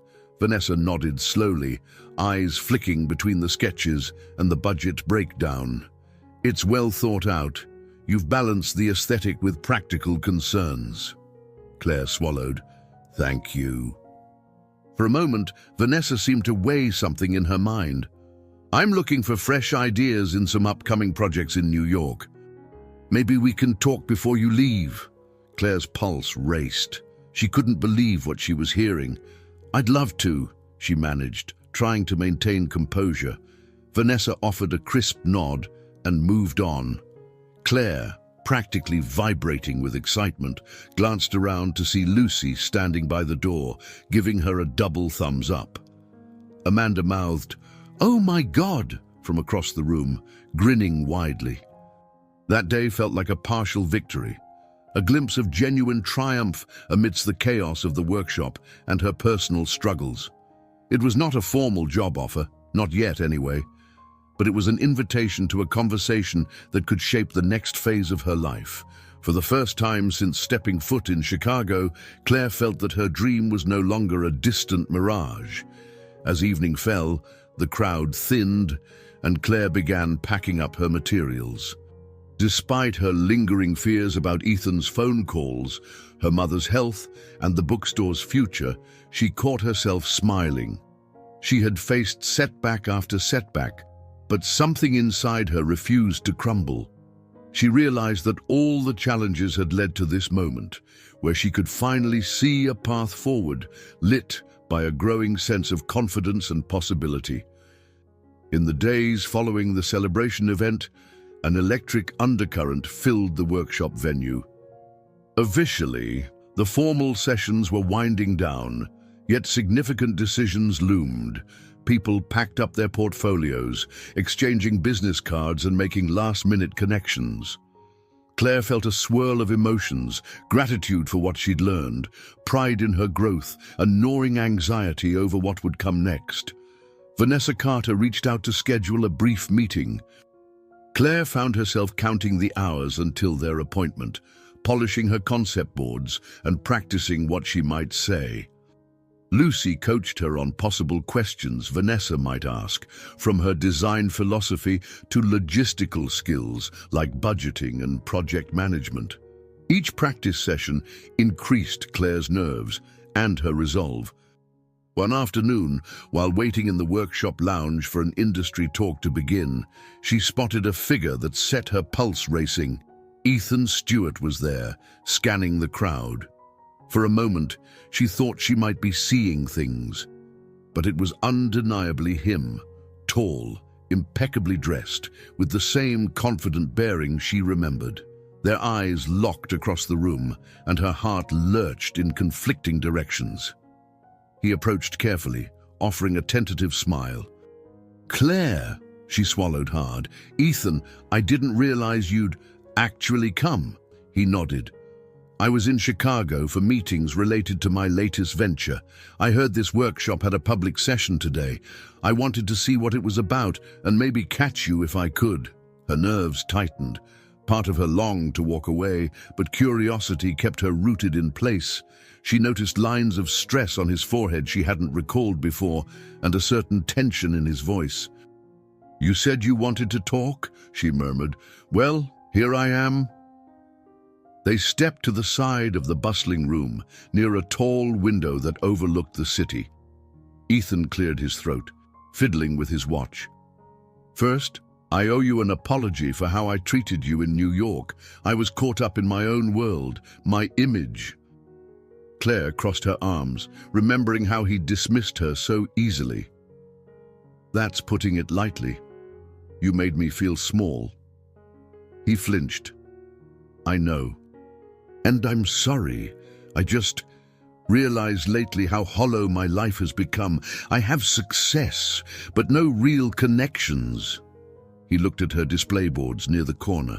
I saw your work from a distance. You've come a long way. She felt her eyes sting. I did it without you. A flicker of regret passed over his face. I never meant to crush your spirit. I was just arrogant. He paused, searching her expression. I wish we could start over, or at least be on better terms. Claire's emotions swirled between anger, hurt, and a small, surprising note of pity. She tried to keep her voice steady. I'm not sure that's possible. I'm not the same person you once dismissed. I have goals now, opportunities. Her voice caught. But maybe we can talk again, once I've had time to think. He nodded, relief mixing with uncertainty. I appreciate that. Before more could be said, Lucy approached, unaware of the tension. She smiled politely at Ethan, then gestured toward Claire. They're starting the next talk soon. I saved you a seat. Ethan looked at Claire, seemingly unsure if he should stay or go. She quickly turned her attention to Lucy. Let's go inside. Without another word, Ethan stepped back, allowing them to pass. Claire felt the weight of his gaze as they walked away. Inside the auditorium, Lucy hissed quietly. Was that him?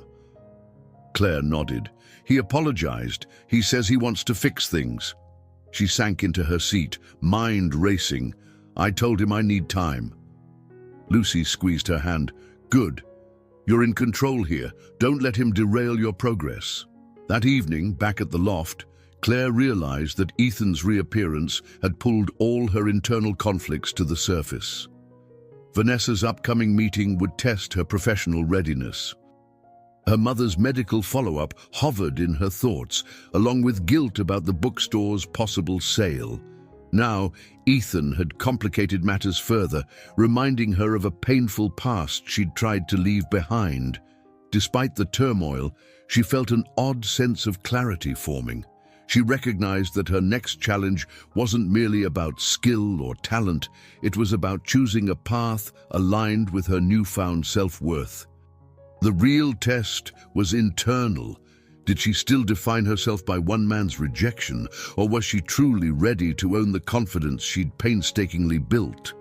As she lay in bed, her phone buzzed, another message from her mother, gently prodding about the doctor's appointment. Claire felt pulled in so many directions.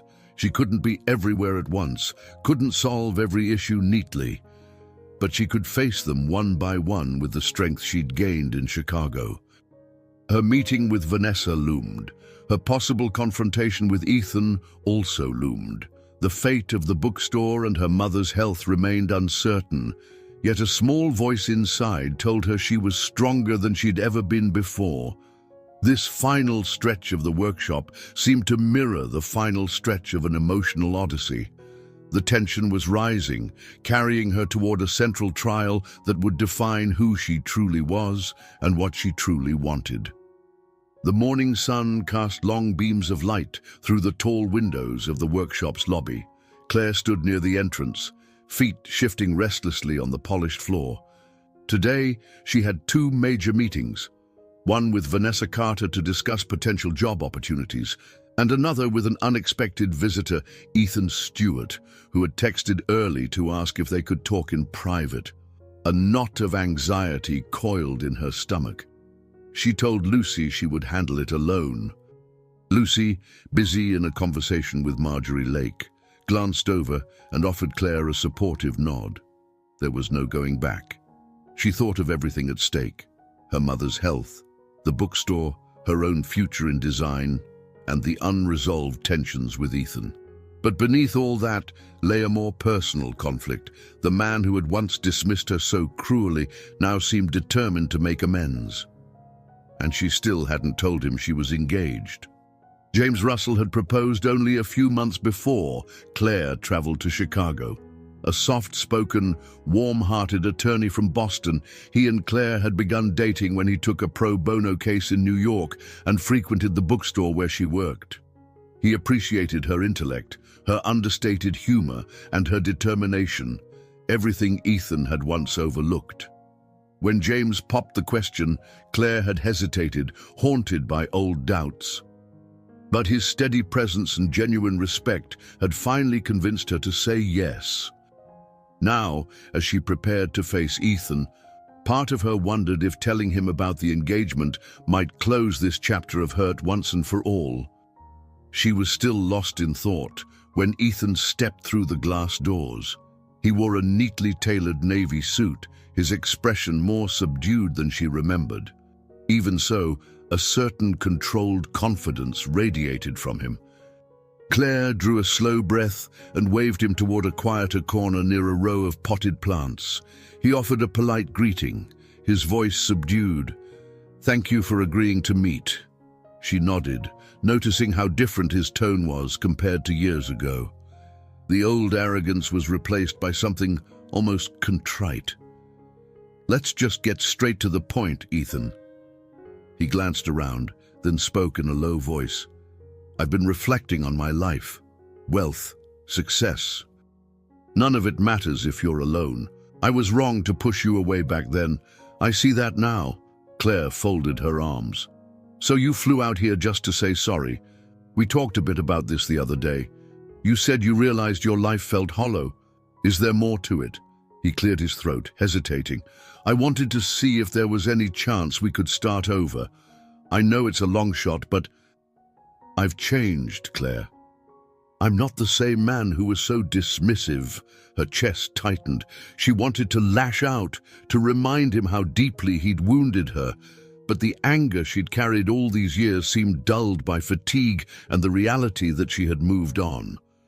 She lifted her hand, showing him the modest silver engagement band on her finger. "I'm engaged, Ethan." For a moment, he said nothing, his face draining of color. He stared at the ring, then looked up to meet her eyes. "I see. I didn't realize," she shrugged, summoning her composure. "I'm not the woman you knew. My life has changed, and I've found someone who respects me, who values me in ways you never did." Ethan swallowed hard, clearly struggling to mask his disappointment. "I understand. I can't change the past, but I had to try." The air between them felt heavy, filled with the echoes of opportunities missed and words left unsaid for too long. Claire's heart pinched with a mix of sadness and relief. Once upon a time, she might have yearned to hear Ethan say these things, but it was too late. "I appreciate your apology," she said softly. "I won't deny it hurt me, badly. But you taught me something important, to believe in myself, no matter how others see me." He managed a faint nod. "I hope you find happiness, Claire." She offered a tight smile. "I'm on that path already. Please, if you really have changed, do something good with your life. Don't waste it chasing empty goals." He exhaled, pressing his lips together as if fighting back a reply. Then, with a polite bow of his head, he stepped away, merging into the bustle of the workshop crowd and disappearing through the exit. Claire stared at the doorway long after he'd gone, a swirl of emotion coursing through her. She felt an odd pang of regret for what never was, mingled with relief that she had finally told him the truth. When she turned around, Lucy stood a few steps away, having quietly witnessed the tail end of the exchange. Without a word, Lucy wrapped Claire in a warm hug. Claire let out a shaky breath, tears threatening. "It's over," she murmured. "I think I can finally let go." Lucy pulled back, looking into Claire's eyes. "You've grown so much since the day you arrived." Don't let anything shake that. Now go get ready for your meeting with Vanessa. Despite the tremor in her hands, Claire squared her shoulders. The greatest confrontation with her past had just taken place, and she had walked away stronger. Now, it was time to face her future. Claire found a small bench in a quiet alcove of the workshop's upper floor. Afternoon light streamed through a skylight overhead, illuminating floating dust motes in the still air. Heart still pounding from her exchange with Ethan, she craved a few minutes of solitude before meeting Vanessa Carter. Memories swirled in her mind. The first time she met Ethan at the bookstore event, the sting of his callous dismissal, the night she decided to leave for Chicago, and the countless hours spent proving herself in design challenges. She pressed a hand to her temple, sorting through the tangle of emotions. She felt lighter somehow, as if placing the ring on her finger in front of Ethan had finally closed a door on that painful chapter. A single text from James flashed on her phone. "Thinking of you. Good luck with your big meeting." She smiled softly. She wished he could be there in person to share this moment. But she also understood that part of her growth came from navigating these waters on her own. Rising from the bench, she headed to the smaller conference room where Vanessa Carter had requested they talk. Vanessa was already there, seated at a circular table with a portfolio open in front of her. She glanced up, greeting Claire with a brisk but friendly nod. "Claire, please have a seat." Claire carefully placed her own set of designs on the table. She'd spent days refining them, a combination of her co-working lounge concept and elements she'd developed for the workshop's final challenges. Vanessa gestured to them with curiosity. "Let's go through your vision. Tell me about your approach." Taking a steadying breath, Claire began walking her through each page, from the overarching theme of warmth and inclusivity to the practical details like lighting fixtures, furniture choices, and potential cost breakdowns. She emphasized how people naturally gravitate towards spaces that feel both inviting and functional. Vanessa listened quietly, occasionally asking pointed questions about timeline feasibility or user flow. Midway through, Claire realized that she felt surprisingly relaxed. She had confronted her greatest personal fear earlier that day, Ethan's rejection, and survived, even thrived. Presenting her professional work suddenly felt less daunting in comparison. She found a steady rhythm, her words flowing confidently as she explained the thinking behind each design choice. When Claire finished, Vanessa leaned back, her hands folded. "You have a strong sense for how people occupy space, which I value. You've also integrated budgetary awareness in a clear, realistic way. That's often missing from new designers' portfolios." Claire's chest swelled with cautious optimism. "Thank you. I'm eager to learn more, of course." Vanessa's eyes flicked over the designs once more. "Tell me about your availability and willingness to relocate." "The position I have in mind involves working closely with clients throughout New York and sometimes traveling to oversee out-of-state projects." Claire paused, heart fluttering. "I'm from New York, originally, but I do have some obligations back home. My mother isn't in the best health, and a bookstore that's very important to me is on the verge of shutting down. That said, I'm open to traveling or splitting my time if needed." Vanessa nodded thoughtfully. "Flexibility is key. We can discuss specifics if we get to the offer stage. For now, I'd like you to send me digital copies of your work and a short cover letter about your career goals. Let's aim for a formal interview next week if that works for you." Claire felt a surge of excitement. "I'd love that. Thank you so much, Ms. Carter." Vanessa stood, offering a firm handshake. "I've seen a lot of young talent at these workshops, Claire, but you stand out for more than your skills. You have a clear passion for the human side of design. That's not easy to teach. I look forward to seeing where this goes." With that, Vanessa exited the conference room, leaving Claire momentarily speechless. The possibility of a real career opportunity with a top-tier designer felt both thrilling and surreal. She gathered her things, a gentle smile curving her lips. Whatever happened next, she knew she had given it her all. Stepping into the hallway, she spotted Lucy waiting nearby, fiddling with her phone. One look at Claire's expression, and Lucy broke into a grin. "By the way, you're smiling. I'm guessing the meeting went well?" Claire nodded, cheeks warm. "She wants a formal interview next week. This could be huge!" Lucy clapped her hands softly in excitement. "That's amazing news, Claire." They walked down the corridor, Claire feeling as though her feet barely touched the ground. Yet beneath her joy, a quiet voice reminded her of the realities awaiting her in New York, her mother's condition, and Mr. Henderson's bookstore. Finding balance was critical. And there was also James, the fiancé who believed in her from the start, waiting for updates and possibly planning their wedding. Life had never felt so full of both promise and uncertainty. For now, though, she allowed herself to savor this small victory. She had stood her ground, confronted the past, and earned a shot at a future she once thought impossible. It was a moment of reflection, a breath of calm before the next wave of challenges would inevitably appear. She knew she wasn't done growing yet.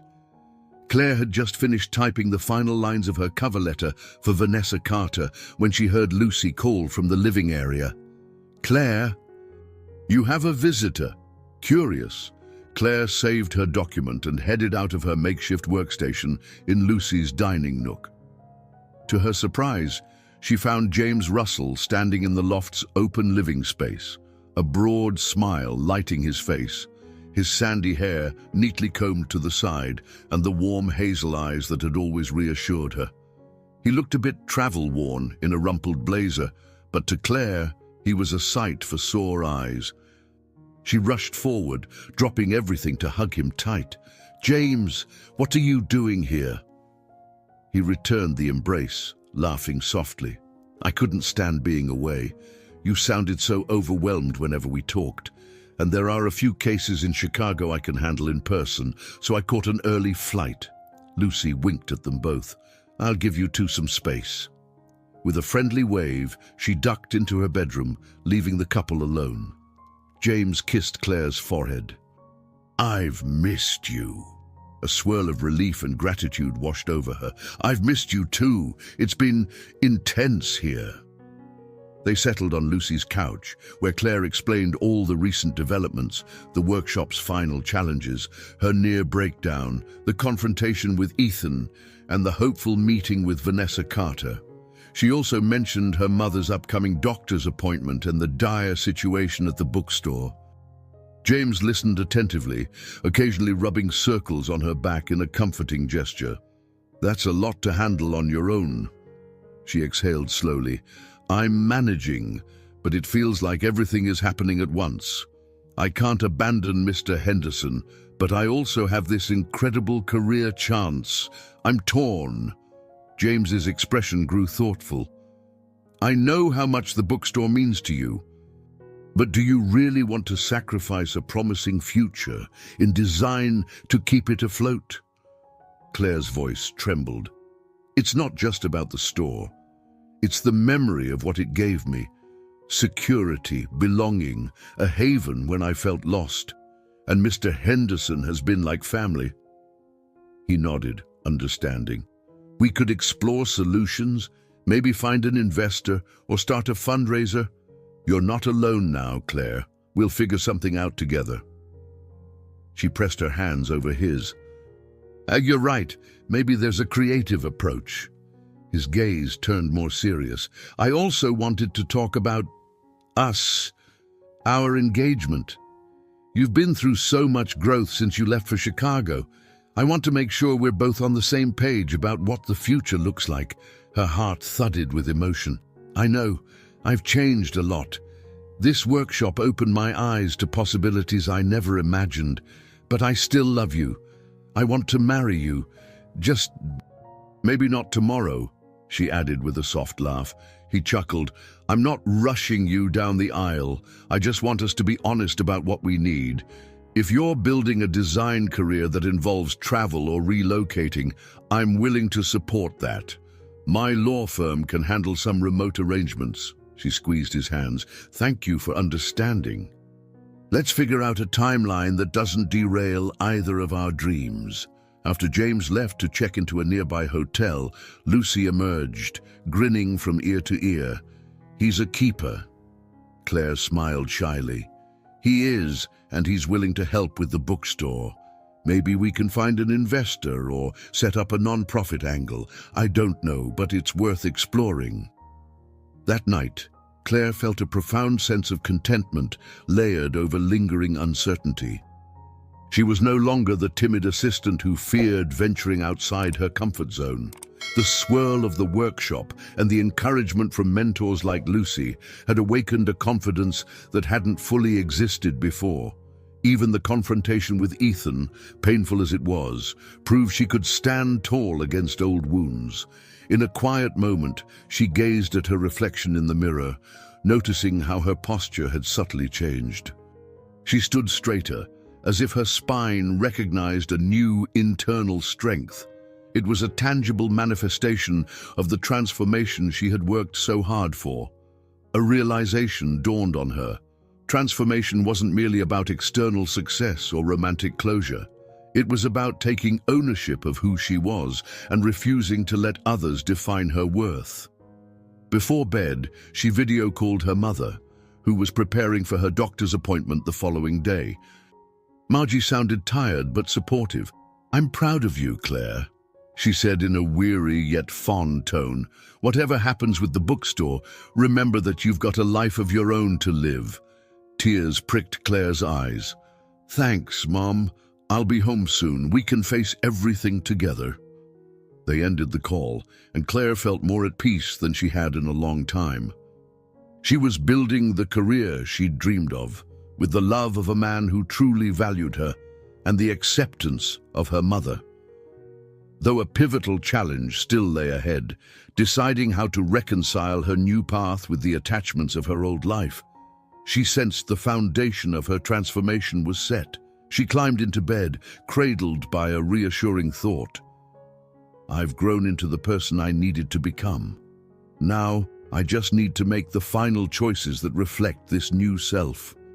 The following morning, Claire and James shared a quick breakfast at a corner cafe near Lucy's loft. The wind was brisk, tugging at their jackets, but the sky was a stunning shade of blue. As they sipped coffee, they discussed practical steps for saving the bookstore. James, ever the methodical planner, typed notes into his phone. A crowdfunding campaign might help, maybe a charity event. And we can look into small business grants in New York. Claire nodded, chewing on her lip in thought. That's a good start. Mr. Henderson is proud, though. He might resist the idea of charity. James shrugged. We'll present it as a community project, an effort to preserve local culture. You said people love that bookstore, right? They do, Claire affirmed. She felt a surge of gratitude for James's willingness to help. It reminded her of why she'd said yes to his proposal, his unwavering support for her dreams and her past. After breakfast, James headed off to meet a Chicago client, and Claire rejoined Lucy at the workshop venue. Though the official program had ended, many participants were still around, networking or finalizing details for potential collaborations. Claire spent an hour refining her digital portfolio, planning to email Vanessa Carter by day's end. In a lull between tasks, Lucy caught her gazing vacantly at her phone. Penny for your thoughts. Claire set the device aside. I just feel like I'm on the cusp of something big, but I'm worried about how it'll all come together. Vanessa could hire me. My mother's situation might get worse. The bookstore may still close. And then there's the wedding with James. It's like everything is colliding. Lucy gave a sympathetic smile. Big changes often happen at once. But you're more than capable. Focus on the next step, one thing at a time.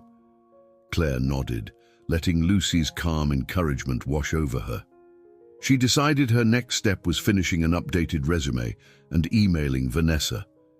She poured her energy into highlighting her workshop achievements, her design philosophy, and the growth she'd experienced since arriving in Chicago. By late afternoon, she clicked send, feeling both exhilaration and dread flutter in her stomach. The email was a gamble on her future. The hours slipped by. Just as she was wrapping up, her phone rang. It was Mr. Henderson. "Claire, I wanted to update you. I got a serious offer to buy the store. It's from someone who wants to convert it into a coffee shop with a small reading area. They say they'll keep some books, but I don't know how genuine that promise is." Claire's heart sank. She envisioned the old wooden shelves replaced by espresso machines, the beloved reading nooks overshadowed by quick profit impulses, yet she understood Mr. Henderson's predicament. "I know it's tough, but please wait a little longer. I might have a plan in motion. I'm coming home soon, and I want to try something before you sign anything." There was a pause on the line. Then Mr. Henderson sighed. "All right. I can give it a bit more time, but not long." "I'm underwater with bills," Claire thanked him, ending the call with a renewed sense of urgency. She quickly informed James of the development. He replied with a text. "I'll dig into the crowdfunding idea. We can talk tonight." She slipped her phone into her pocket, determined to coordinate every angle: her potential job with Vanessa, the bookstore rescue plan, and her mother's follow-up appointment. Everything felt like it hinged on the next few days. It was as though she was assembling a puzzle while the clock ticked ominously in the background. That evening, Lucy suggested they go out for a casual dinner, a chance to unwind. They ended up at a cozy neighborhood bistro with dim lights and a comforting smell of rosemary bread. Over a warm meal, Lucy and Claire discussed the upcoming transitions. "You know," Lucy said, swirling her glass of water, "the real test isn't whether you land the perfect job or save the bookstore by yourself. It's whether you can handle these decisions in a way that aligns with who you've become." Claire mulled over those words. "I do feel different now, more confident, but I also see that with confidence comes responsibility. My choices matter. What if I make the wrong call and let people down?" Lucy patted her hand. "We can only do our best. You've already proven you're capable and compassionate. That's more than half the battle." Later, as they stepped back into the loft, Claire noticed a missed call from James. She listened to his voicemail. He'd already set up a preliminary fundraiser site for the bookstore, describing its history and importance to the community. His voice brimmed with excitement, urging her to check it out and give feedback. Claire felt a warm flush of gratitude. She was amazed by how quickly he'd acted, how willing he was to put in the effort. Before turning in for the night, she opened her laptop and reviewed the fundraiser page. It included pictures of the cozy interior, Mr. Henderson behind the counter, and a short video clip of local patrons talking about what the store meant to them. Her eyes misted over as she realized this might actually work. It was a plan that matched her newly found courage with James's practicality. Setting the laptop aside, she climbed into bed. Tomorrow, she'd finalize her departure plans for New York. Between her mother's health, the bookstore's fate, and the possibility of a position with Vanessa Carter, she had a lot to juggle. She felt as though she was preparing for a final resolution, an ultimate choice that would determine her course. But for the first time, she felt ready to face it. On her last full day in Chicago, Claire woke to find a new email from Vanessa Carter's office. Heart pounding. She opened it. The message was concise but encouraging.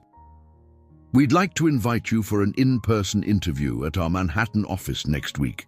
Please reply with your availability.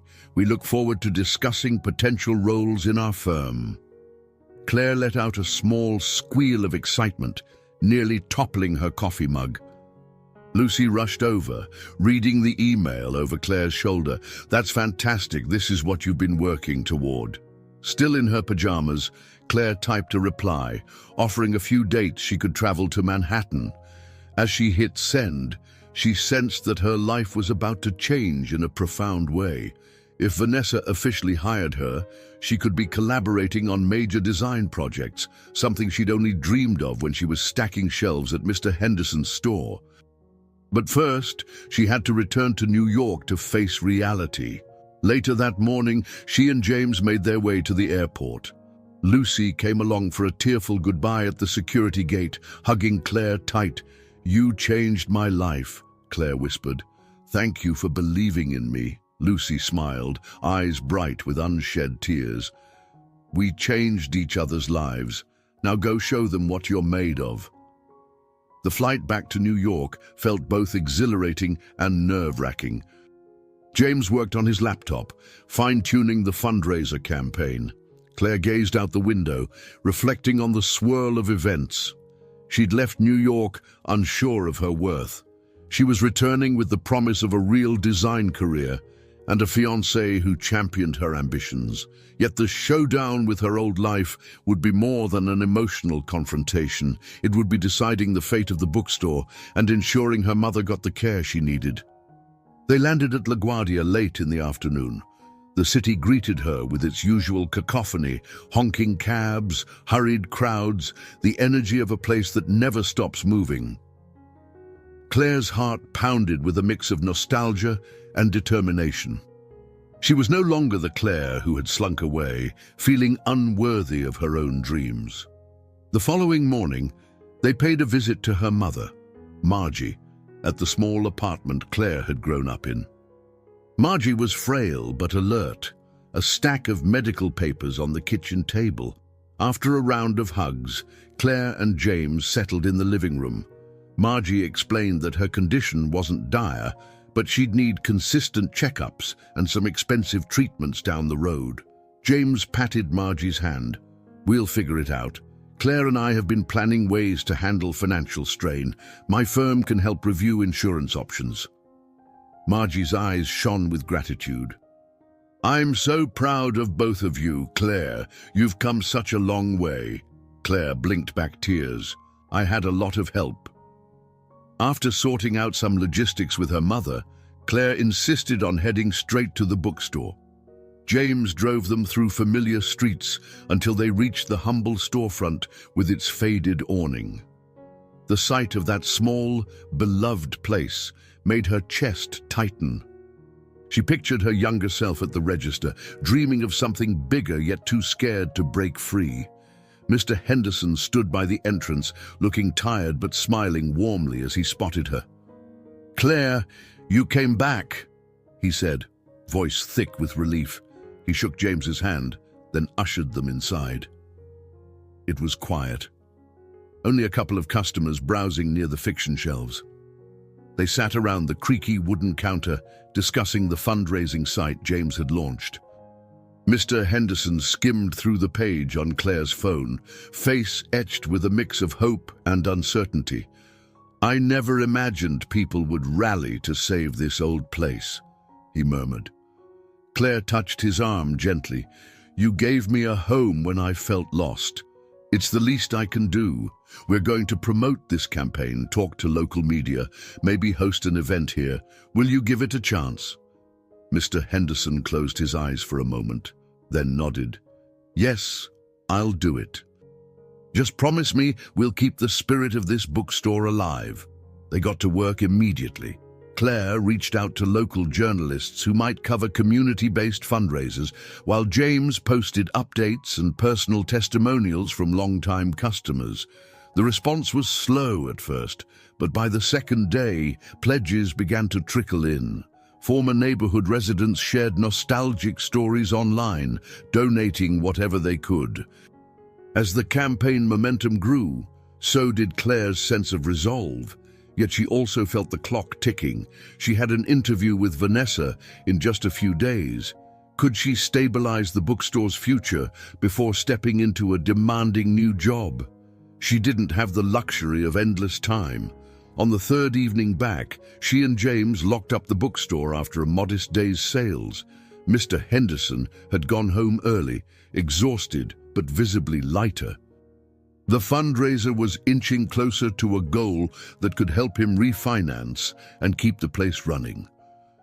Claire inhaled the familiar smell of old paper and dust, letting memories flood her.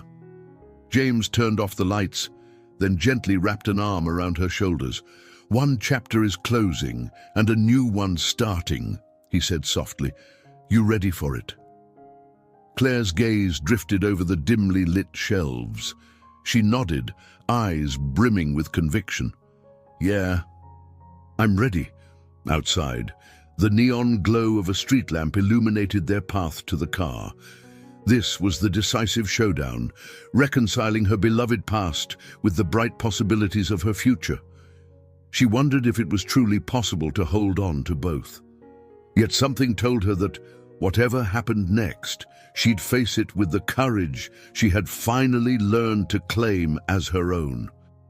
Claire woke early in her old apartment, a modest one-bedroom she had hardly seen since her journey to Chicago began. Light filtered through thin curtains, revealing a space filled with boxes of design notes, cherished paperbacks, and scattered reminders of her recent transformation. She rose from bed, pressing a hand to her heart. In the stillness, she recalled the swirl of the last few days. The fundraiser for Mr. Henderson's bookstore, the upcoming interview with Vanessa Carter, and the deep, quiet relief of having confronted Ethan Stewart. She brewed coffee and sipped it slowly, letting the warmth soothe her. Today, she planned to spend time with her mother, Margie, to accompany her to a doctor's appointment and ensure everything was on track. Afterward, she'd head to the bookstore to finalize events that might boost the fundraiser further. James had offered to drive her, but she declined. She needed a bit of solitude, a moment to walk the familiar neighborhood streets and reflect on how far she'd come. Pulling on a light jacket, she stepped outside into the crisp morning air. New York City was always alive. Delivery trucks rumbled past, and shopkeepers rolled up metal grates to open their stores. She found herself reassured by this city's restless, unwavering pulse. At Margie's apartment, Claire was greeted with a warm smile. Her mother sat ready by the door, purse in hand. Though her complexion was pale, there was a renewed spark in her eyes. Perhaps the glimmer of hope that came from having Claire home, more confident than before. The drive to the clinic felt contemplative. Claire asked questions about her mother's health, but Margie was more eager to talk about Claire's future. "I've never seen you so sure of yourself," Margie said softly, glancing over from the passenger seat. "Even in your voice on the phone these last few weeks, there's a steadiness there." Claire kept her eyes on the road, feeling a stirring of affection for her mother. "I finally feel like I have a direction, that I'm not just drifting." She smiled briefly. "It helps that James and Lucy supported me every step of the way." Margie rested a hand on Claire's arm. "I'm proud of you, dear, and I'd like to meet Lucy sometime. Seems like quite the person." At the clinic, Margie's doctor confirmed she needed ongoing treatment and regular checkups, but there was no acute crisis at the moment. Claire exhaled, relief washing over her. They walked out, hand in hand, a tender reminder that, despite the big decisions in Claire's professional life, family remained a crucial anchor. After dropping Margie at home to rest, Claire drove to the bookstore, where she found Mr. Henderson in the back office, flipping through a growing stack of mail. Some were donation checks from people uncomfortable with online payments. He looked up with watery eyes. "Claire, can you believe it? Another 5 checks came in this morning. Strangers, well, people from the neighborhood, or folks who grew up here, writing letters about what this store means to them." Claire pulled a battered wooden stool closer, sitting across from him. "That's wonderful. We're inching toward the goal." Mr. Henderson nodded, clearing his throat. "I can't thank you and James enough. Maybe I should have tried something like this years ago, but you know me, I'm stubborn." She gently patted his hand. "We'll get there.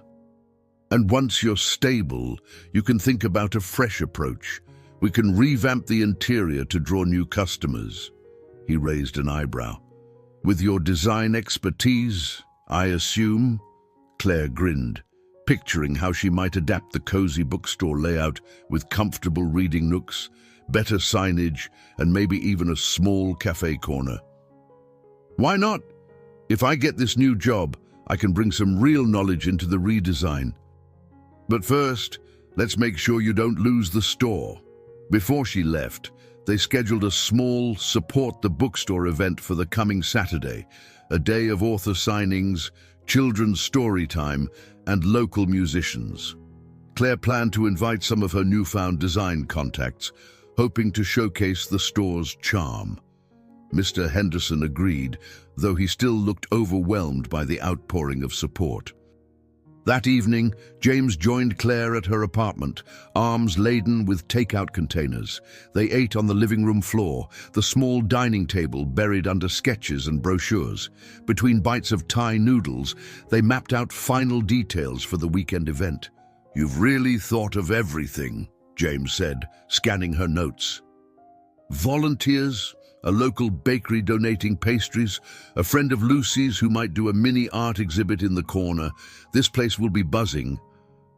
Claire set her chopsticks down. "I just want Mr. Henderson to see how much people love the bookstore, that it's not something doomed to fail. And I also want to leave New York feeling at peace with my decision to join Vanessa's firm, if that opportunity works out." James reached for her hand, lacing his fingers through hers. "Whatever happens next, we'll handle it together." Her chest filled with warmth. She remembered feeling alone and inadequate not long ago, haunted by Ethan's dismissal. Now she had a partner who believed in her wholeheartedly, and she believed in herself. "Thank you," she whispered, blinking back grateful tears. They continued planning late into the night, wrapping up with a final round of phone calls to confirm participants. When James finally left, she stood by the window, gazing out at the shimmering city lights. She thought of how different this skyline looked to her now. It was the same city, yet she felt like a new woman within it. Tomorrow brought another day of challenges, but she was ready. She was coming home renewed, more assured of her place in the world, eager to see if the bookstore could be saved, and excited to pursue the design career she once believed was forever out of reach. Claire woke to a bustling morning. She had a phone call with Vanessa Carter's assistant scheduled, finalizing the time and date for her upcoming job interview. The interview, set for 2 days from now, was truly happening. She couldn't stop her hands from shaking with anticipation as she scribbled the details on a sticky note. After the call ended, she hurried to the bookstore, where Mr. Henderson and a group of volunteers were already setting up for the weekend event. Cardboard boxes filled with donated books lined the walls, and local artists hung their paintings in an area near the front windows. A children's story corner was arranged with bright beanbags, courtesy of a small furniture shop that wanted to support the cause. As Claire stepped in, she felt an electric energy rippling through the space. This wasn't the dim, near-empty bookstore she had left behind. The air smelled of fresh coffee and newly printed flyers. People bustled around, greeting each other and calling out instructions. She met Mr. Henderson's gaze. He looked overwhelmed, but, for the first time in months, genuinely hopeful. They spent the afternoon prepping, taping up posters announcing the day's schedule, rolling in a small stage for the musicians, setting up a makeshift donation station near the entrance. James arrived soon after, adding final touches to the online campaign, while Claire checked the microphone and speakers for the reading sessions. Then, in the late afternoon, the doors opened to the public. It started with a trickle, Local families curious about the children's event, passers-by drawn in by the cheerful signs outside. But soon, the trickle became a steady flow of customers, supporters, and old friends. Claire recognized faces she hadn't seen in ages. They greeted her warmly, congratulating her on her design accomplishments and praising her for helping save the store. One by one, local authors took turns reading excerpts from their novels to a seated crowd. Children giggled on brightly colored cushions as an animated storyteller brought picture books to life. A soft guitar strummed from the stage, filling the store with warm, melodic notes. Claire moved through the gathering, answering questions about the fundraiser, encouraging people to browse the shelves and donate if they could. In the midst of the commotion, she noticed Lucy stepping inside, eyes shining with admiration. Lucy had decided to make a surprise visit from Chicago to support the event. She gave Claire a big hug. "This place has so much heart. It's you, Claire. Your personality is everywhere." Claire laughed, slightly breathless. "I can't believe how fast we pulled this off. Thank you for coming." Lucy took in the decorated walls and the line of enthusiastic guests. "I see a bright future here, if the momentum keeps going." A photographer from a local newspaper interviewed Mr. Henderson, who spoke about the bookstore's history and how close it came to closing. Claire heard him mention her name as someone who had returned from a design workshop to fight for the store's survival. The interviewer caught sight of Claire and snapped a quick photo, capturing her smiling in mid-laugh as she gestured to a new shelf display. Throughout the evening, money trickled into the donation jar, and the online campaign surged as well. James showed her updates on his phone, pledges rolling in, social media shares skyrocketing. They were still short of the final goal, but the progress was astonishing. Later, as twilight settled, a singer took the small stage and performed an acoustic set that left people swaying and humming along. Lucy leaned toward Claire, whispering, "This event is magical. I never expected a bookstore could feel this alive." Claire's heart brimmed with pride. "It's always been alive. I guess we just needed to show everyone why." At one point, Claire retreated to a quieter corner to take a breath. She scanned the crowd, her gaze settling on her mother, who sat in a chair near the front with a bright expression. Margie gave a discreet thumbs up. Her presence alone reminded Claire how much she had at stake. Family, love, dreams, the weight of the past colliding with the bright promise of the future. When the event wound down, volunteers began stacking chairs and collecting leftover cups. Mr. Henderson approached Claire with a gentle tremble in his voice. "I haven't seen the store this full in years. The fundraiser, the energy, it's like a second chance. Thank you, Claire." She wrapped him in a quick hug. "You gave me a chance when I needed it most. This is just giving back." He swallowed hard, glancing at James, Lucy, and the others who rallied around them. "I think we might hit that financial goal after all. Even if we fall a bit short, I feel renewed, ready to adapt for the future." The night ended with a collective sigh of satisfaction. Boxes of donated items lined the hallway, leftover pastries were offered to volunteers, and tired smiles plastered everyone's faces. Claire realized she was seeing her home in a new light. The place she once felt trapped in was transformed, much like herself. The community's love for the bookstore mirrored her own transformed sense of self-worth. She was no longer merely the woman who was rejected.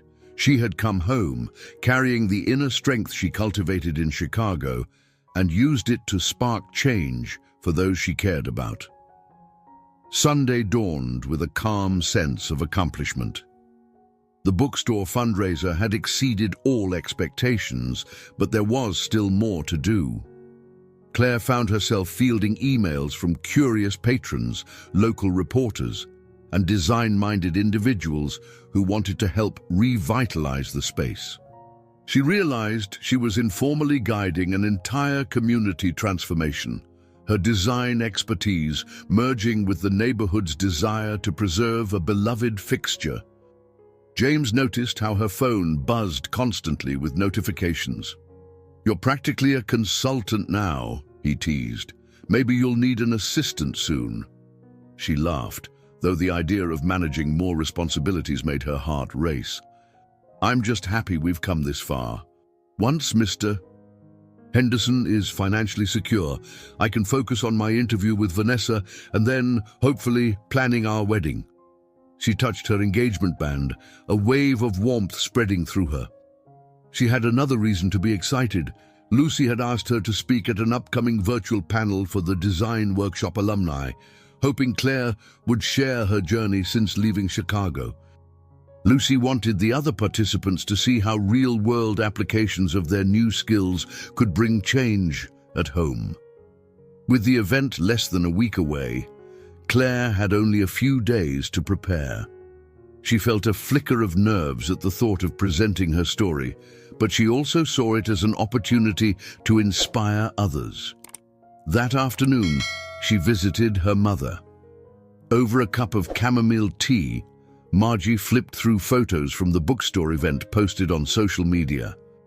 "You look radiant in these pictures, Claire," she said softly. "I've never seen you so confident." Claire's cheeks warmed. "I guess I've finally learned to value myself. That might show on the outside too." Margie gave her a knowing smile. "It does. And I hope you keep that spirit wherever you go, especially if this new job works out.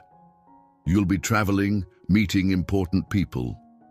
Don't let them walk over you like that Ethan man once did." Claire patted her mother's hand. "Never again," she promised. Later, she and James set up a makeshift presentation corner in her apartment, with a decent webcam and microphone to record a short video that Lucy would play during the virtual panel. She wore a tasteful blouse, pinned her hair back neatly, and sat in front of a background filled with design sketches and a few framed photos of the bookstore. Taking a deep breath, she hit record and began speaking. "Hello, everyone. I'm Claire Smith, and I just returned from the same workshop you attended. When I started, I was uncertain, working at a small bookstore, feeling overshadowed by past disappointments. But the workshop changed my perspective. It gave me hands-on skills and renewed faith in my creativity." She paused, gathering her thoughts. Scenes flashed in her mind, forging alliances in Chicago, Lucy's unwavering mentorship, and even Ethan's unexpected apology. "I learned that design isn't just about making spaces look good. It's about understanding the heart of a place and the people who use it. When I came home, I helped launch a fundraiser to save that little bookstore, my bookstore, because it deserved a second chance, just like I did."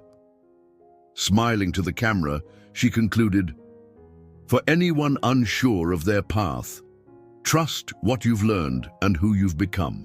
Whether you're redesigning a historic bank or your childhood bookstore, remember that your vision matters.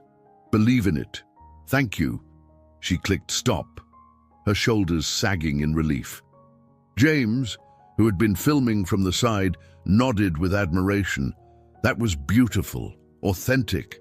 Lucy's going to love it." Indeed, Lucy soon texted back, "This is perfect, Claire. Thank you for sharing your heart." In the following days, Claire juggled final touches on the fundraiser, her mother's medical follow-ups, and a steady stream of phone calls with Lucy, who teased her about becoming famous in their design circle. She also locked down the interview date with Vanessa Carter, just 2 days away. A swirl of excitement mixed with nerves threatened to keep her awake at night, but she channeled it into finalizing her portfolio. In her moments of self-doubt, she reminded herself of how far she'd come. One evening, as she and James strolled through the neighborhood, passing the vibrant bookstore now adorned with "Thank you for your support" signs, she realized she was sharing more than knowledge. She was sharing a piece of herself. Every conversation with prospective donors, every social media post about the store's revival, every discussion with workshop alumni, she was imparting the lessons she'd gleaned in Chicago. And in doing so, she understood her own journey more fully. The transformation was no longer confined to her private growth. It was rippling out, influencing others, and shaping the future of a place she loved. They paused outside the store, peering in through the darkened glass. A cozy reading lamp glowed faintly, left on for ambiance. Claire squeezed James's hand, her heart brimming with gratitude. She was finding not only the courage to change her own life, but also the ability to guide others toward hope and renewal. It was a gift she never expected to discover, and it made the upcoming final step toward her new career feel all the more meaningful. On the day of her interview with Vanessa Carter, Claire rose before dawn. She couldn't sleep much, her thoughts consumed by anticipation. Dressed in a sleek black blazer and pencil skirt, she double-checked her portfolio backups on a flash drive, and a folder of references. She reviewed her talking points one last time, her nerves a mixture of thrill and fear. James drove her into Manhattan. Traffic moved at a snail's pace, but for once, Claire was grateful. She used the extra minutes to steady her breathing and remind herself of her own worth. When they arrived at Vanessa's firm, housed in a glossy skyscraper overlooking the city's bustle, she thanked James with a kiss on the cheek. "Wish me luck." "You don't need luck," he replied with a confident grin.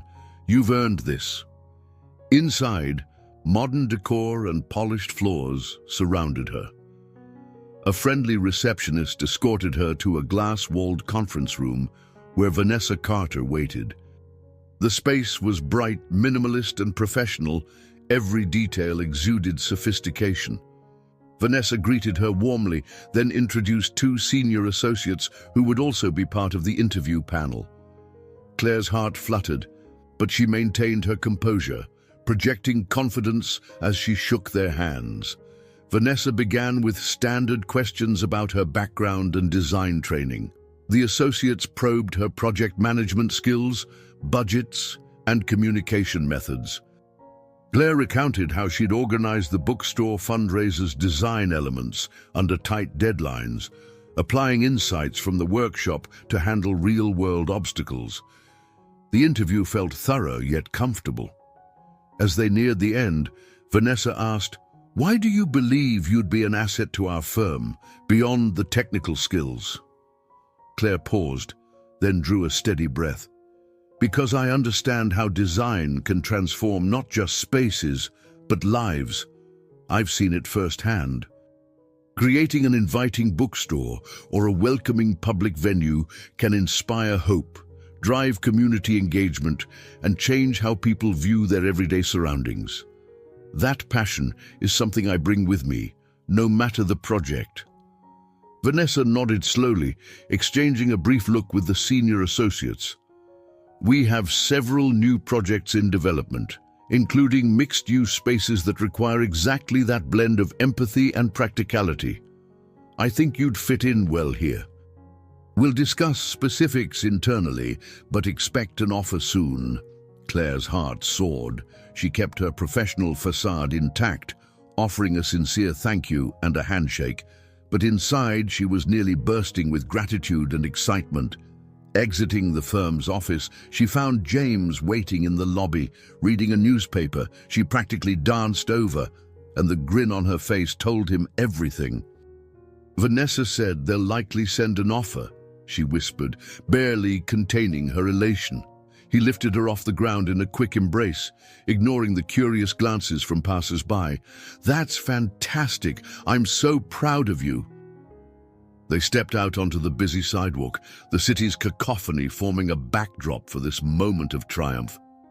Claire inhaled the crisp air, letting the reality sink in. She'd come full circle, once feeling unworthy in a world of high-end design, now on the cusp of joining a prestigious firm, and she had done it on her own terms.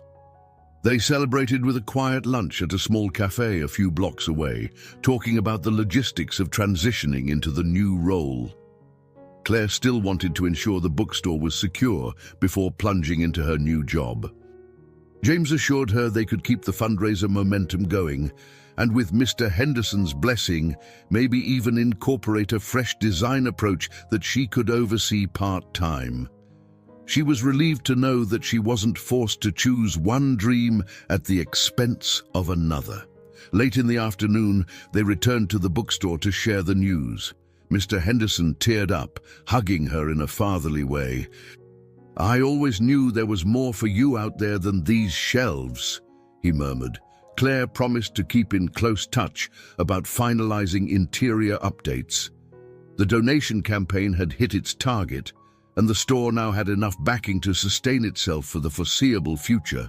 The wave of relief that washed over Claire was almost too much to bear, like exhaling after holding her breath for years. As the day wound down, Claire and James strolled out to the sidewalk. Summer's early evening sun dipped behind tall buildings, painting the sky in soft oranges and pinks.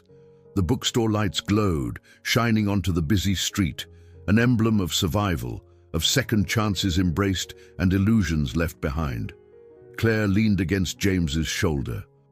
She thought of all the people who had touched her life on this journey: Lucy with her unwavering mentorship, Amanda and Teresa, who became dear friends at the workshop, Jasper and his architectural wisdom, even Ethan, whose rejection had been the spark for her transformation. Each encounter shaped her resolve to stand proudly in her own worth. They moved toward their car. Tomorrow would bring new challenges: Vanessa's official offer, wedding plans to finalize, her mother's ongoing health management. But the weight of uncertainty no longer felt crushing. Instead, it felt like the natural flow of a life that had matured. She breathed in deeply, savoring the tangible peace that came with stepping fully into her future. In that quiet moment, she realized that every trial, every doubt, and every rejection had led her here. The bookstore was saved, her mother was stable, her engagement stood firm, and a rewarding career beckoned. There were no grand fireworks, no dramatic final confrontation, just the gentle hush of a well-earned harmony settling over her life. She tightened her hold on James's hand, heart brimming with gratitude. The future wasn't promised, but she had gathered the courage to meet it with open arms. And for Claire Smith, that was more than enough. I hope you enjoyed today's story. Subscribe to the channel so you don't miss more stories like this. Leave a like and comment below what you thought of the story. See you in the next video.